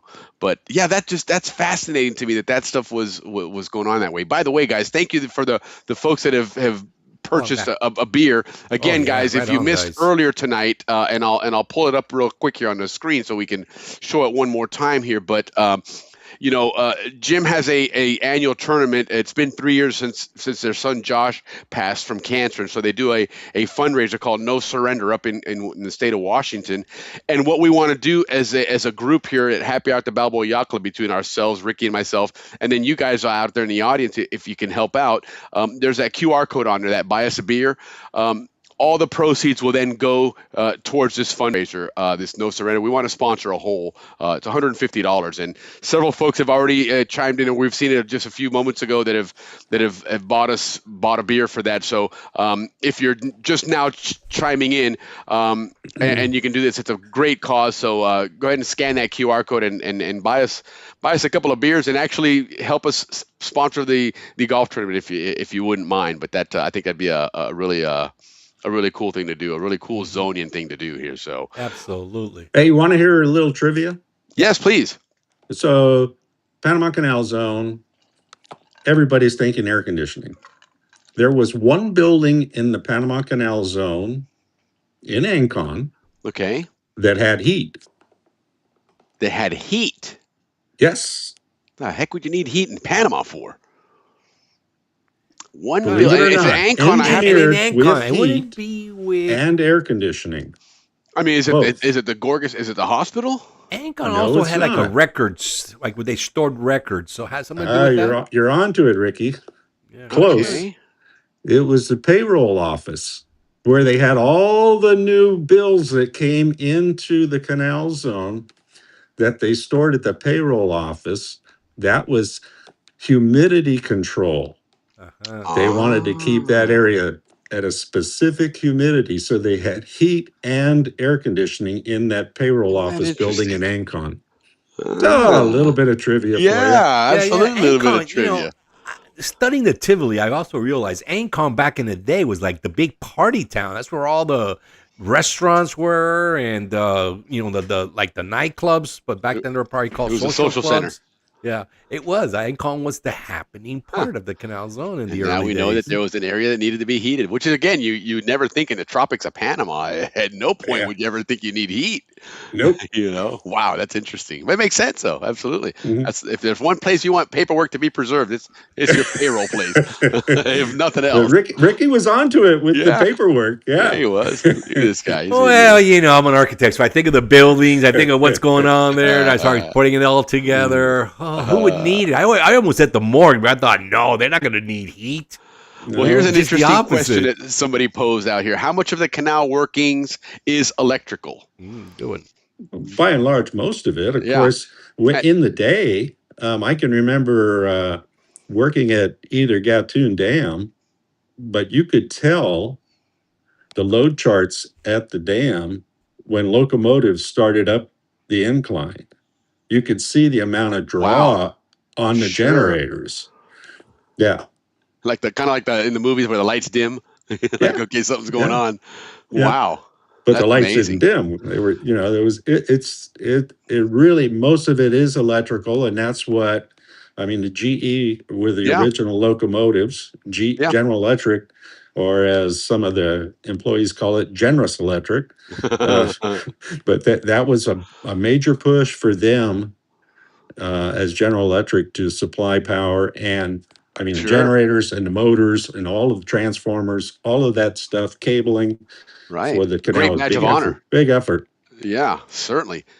And now, I forgot what I was going to ask you now. Involving what was it about the generators? So were you there during the time that the Sturgis was parked in front of the Yes. Gatun? Yes, the Sturgis was the, as I recall, it was brought over from being in service at Vietnam. Yes, correct. Right. And then I can't remember, maybe 18 megawatts or something like that, which is substantial, believe me. Not big in a power plant today, but that was substantial boost to the Sure. system. And of Especially course, for it being kind of parked over there portable. by the dam, and then it was hooked into the 44,000 volt system, which was the main transmission line system that you remember seeing over the railroad tracks. Yep, correct. So, and I've had the analogy of people that I've had to talk to and give tours to, but if you think of a power generating system Right. as a big wheel in the sky, remember that sector gear that we looked at Yeah. with the teeth on it? Mhm. So imagine one of those the size of the Millennium Falcon or some Right on. big Death Star or something. yeah. And it's turning in the sky, and you either put your shaft in and help turn it, Right.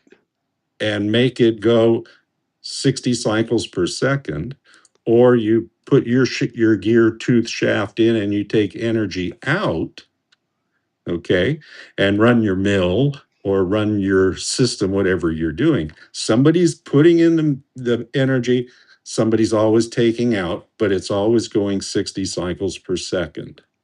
Okay. And that's how the whole energy system in Florida, in Panama, in Iraq, or wherever you happen to be, that's how that system works. We're trying to increase generation and take generation off whenever it's needed.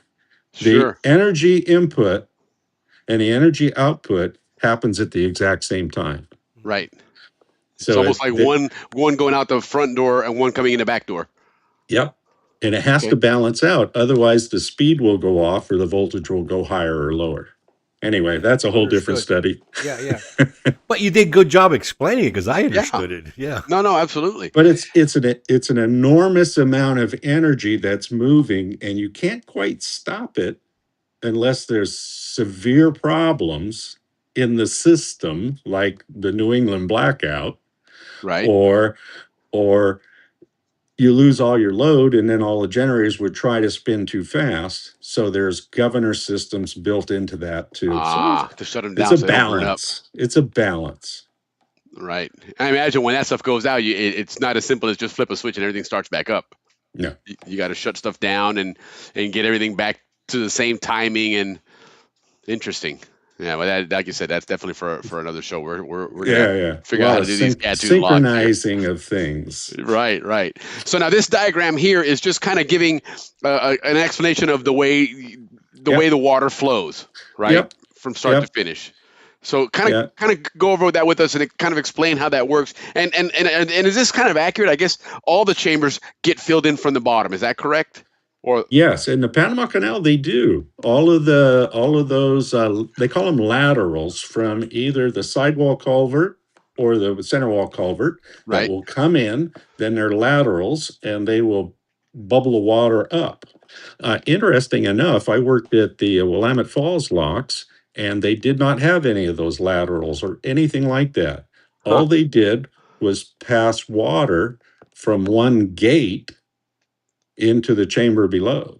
Oh. So back in the day, in the 1800s, they had like wheels, and they would open a wicket gate that was inside the miter gate. Right. And it would just spill water into the chamber below.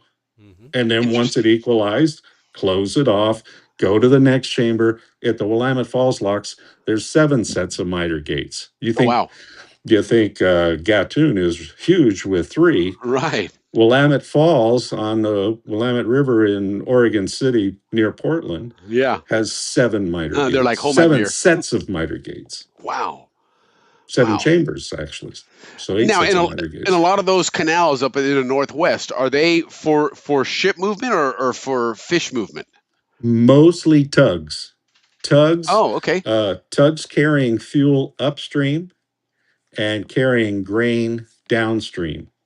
So, for example, Bonneville Lock, where I spent 30 of my years working, that is about a 50 to 60 foot head lock. So one single chamber comes up 60 feet in one lift. And then upstream from us, about 40 miles away, 53 miles away, is the Dalles Dam. It lifts about 85 feet up. Wow. And upstream from that is John Day Dam. And they'll lift about 110 feet up. That's crazy. Yeah, John Day was put in 1973. And now what's the biggest ships that would go through that? The technology for doing higher lifts got better and better. Sure. Of course, the drafts aren't as much. Right. So the sill, it's only like a 30-foot sill. Okay. But the tugs moving grain downstream, fuel barges basically upstream, and that's what they're moving on the Columbia River. That's amazing. That's a major climb there. Oh, yeah. That's incredible. And Yeah, of course, when you look at the Bonneville lock, the new Bonneville lock, because there's 2 locks at Bonneville. One was there when I first got there, and And I can remember the working foreman I worked for. He says, "This is our ship lock." And after working at Gatun, I said, "Oh, that's cute." Nice little boy. Now go away. but it is amazing to be able to lift a vessel in just like 11 minutes.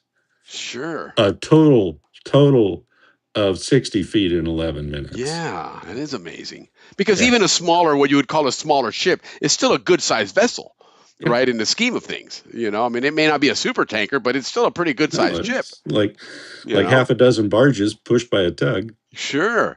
Wow, that's crazy. But then again, that's the geography in the Northwest. I mean, everything's and then you have to remember that not only the Columbia River, but the Ohio, the Arkansas, the Mississippi River, they all have lock and dam assemblies.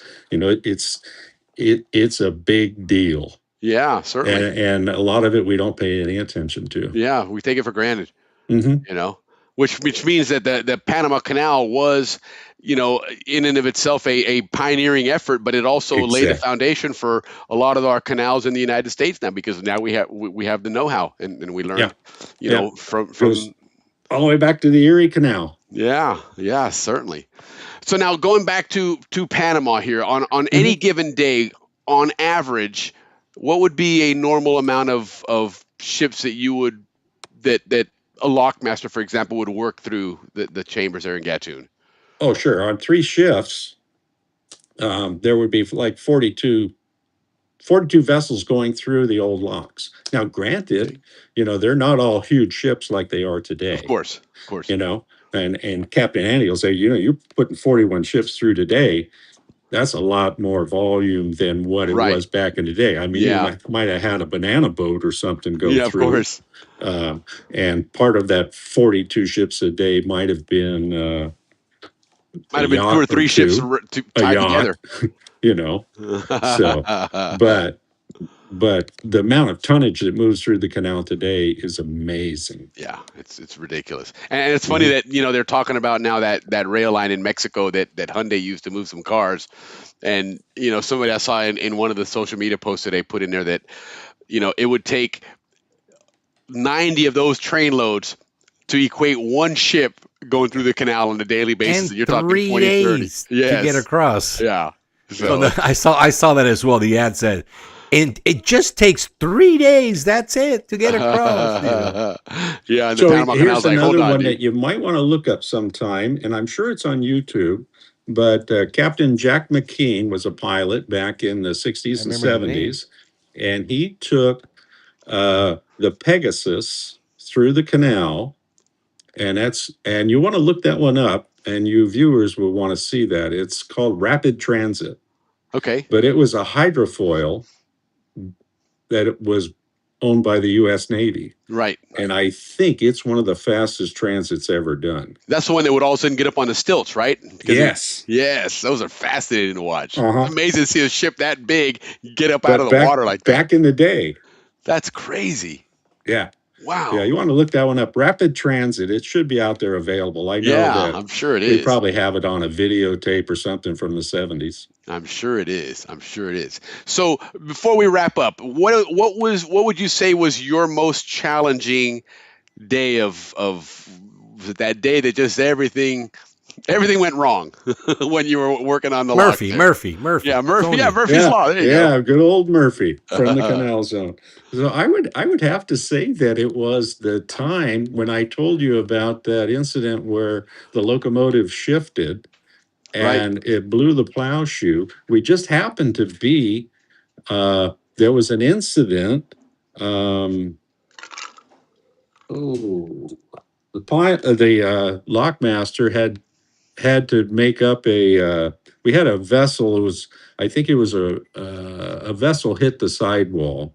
So the senior lockmaster, Bob Johnson, had to write up a report. Right. So he said, "Jimmy, get up here and take this next ship through."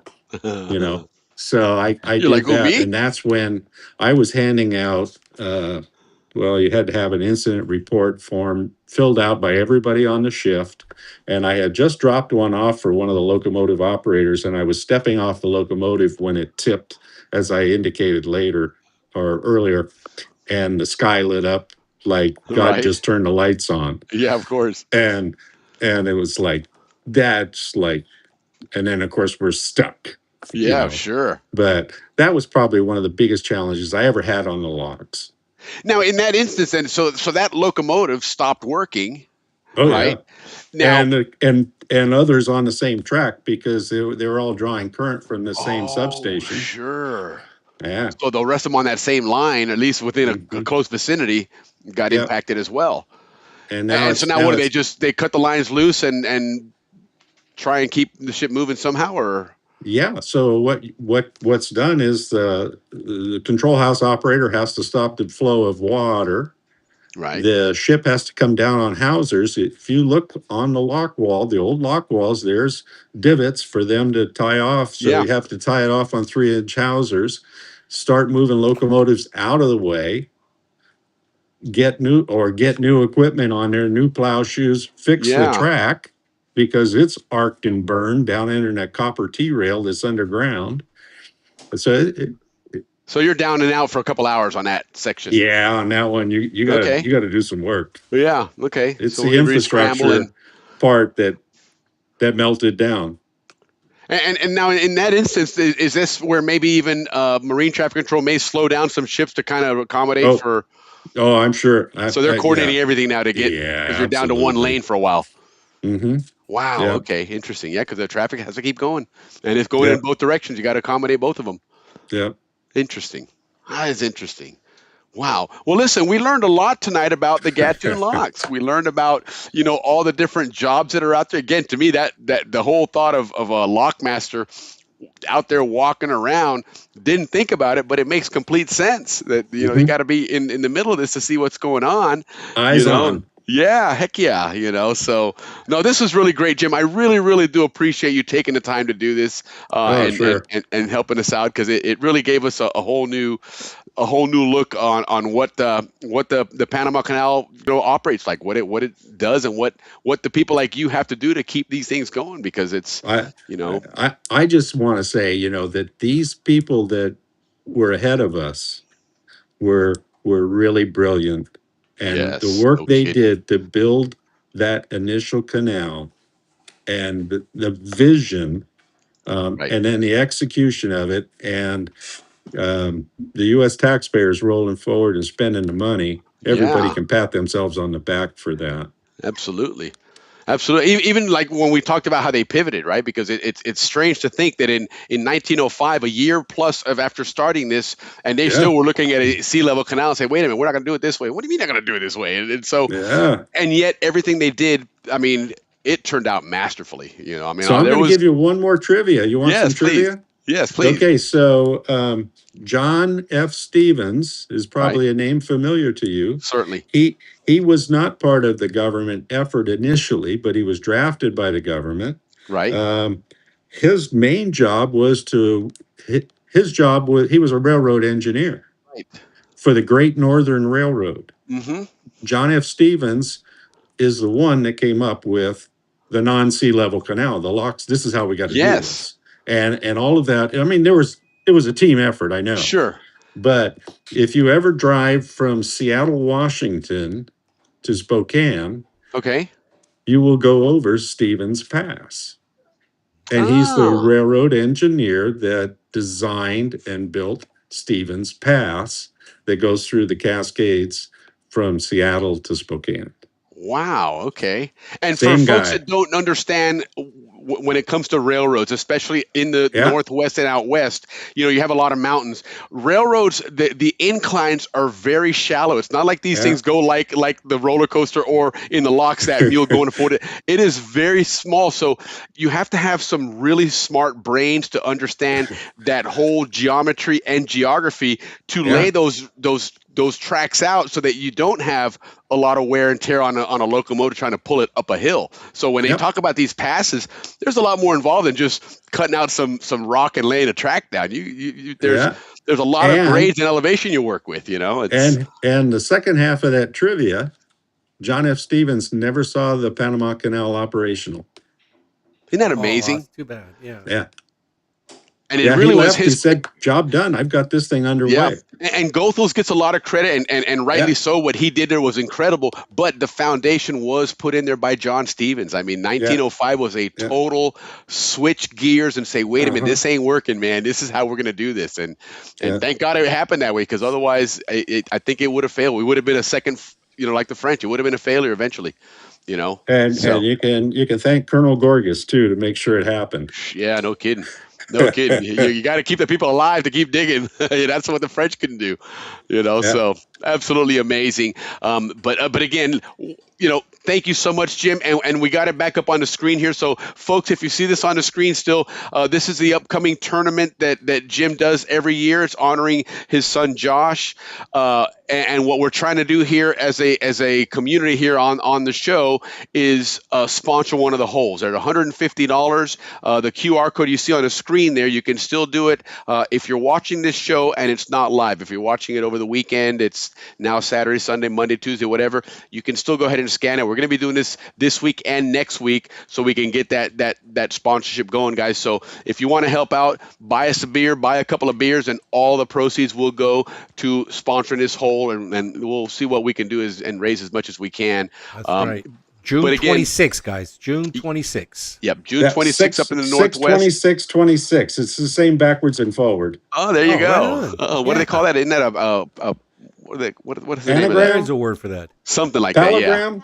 that, yeah. Something like that. Palindrome or something like that. Yes. Interesting. All right. Well, now you guys know how to not forget this one. We really appreciate the plug, Thank you.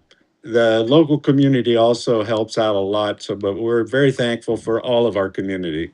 Absolutely. And real quick, Jim, you mentioned to me previously about a tournament coming up in November here in Florida. Right. Yes. Thanks for mentioning that. Yeah, the Balboa Invitational. This will be our 34th event, and we're going to be playing outside of Tampa at Indian Rocks is where most of us are staying, Indian Rocks Beach. Sure. We're going to have social activities at Bliss's. Yes. Beachfront. Yeah, I think that's Beachfront what it's Villas. called. Beachfront Villas by Bliss. She's agreed to host us there. We're going to have a wonderful time. Look forward to any of those who can come along. Yeah, it's always been a wonderful time. And what's the date on that? So we started as a class of 73. We started doing this back in 1993 at our 20th reunion. We decided we got to do this every year. Heck yeah. And so we've gone somewhere different several times. Right. And we love it's not a golf event in as much as we play 3 days of golf. It's more of a social event. Of course. Because we just get to hang out together. You use golf as the excuse. That's your excuse to get together. Right. What's the date on that tournament?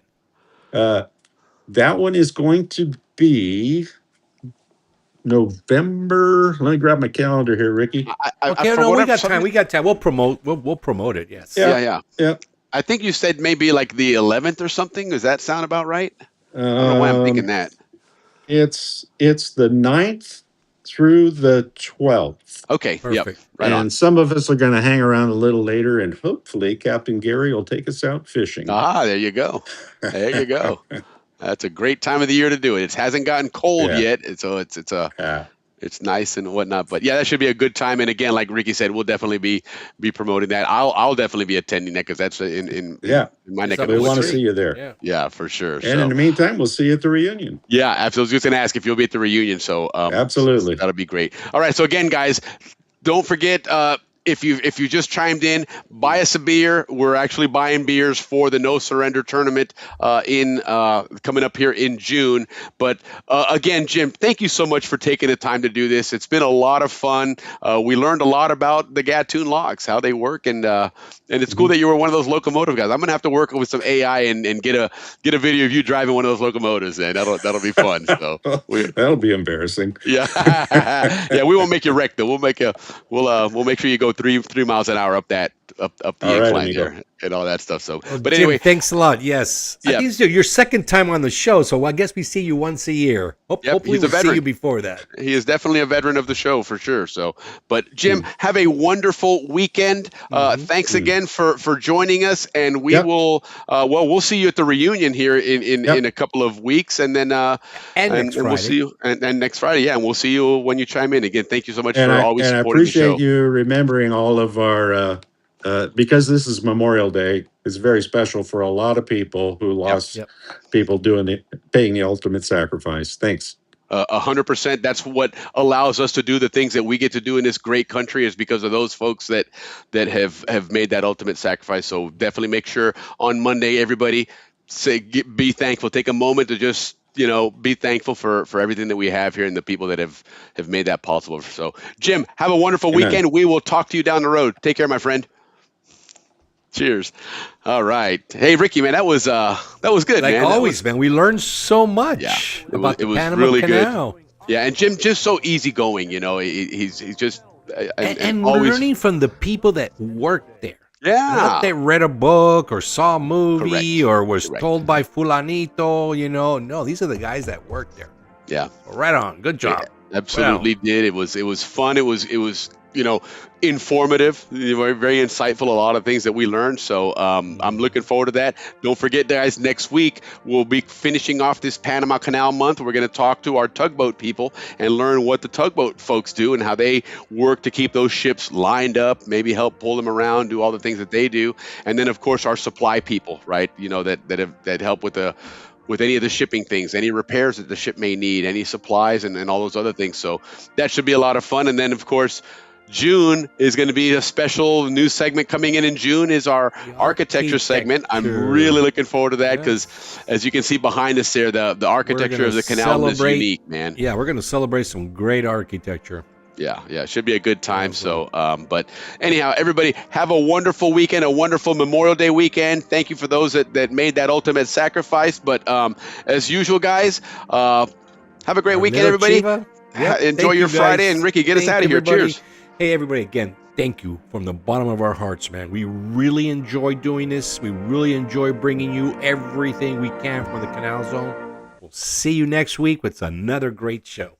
Salute, everybody. Love you guys. Salute. All right. Here we go.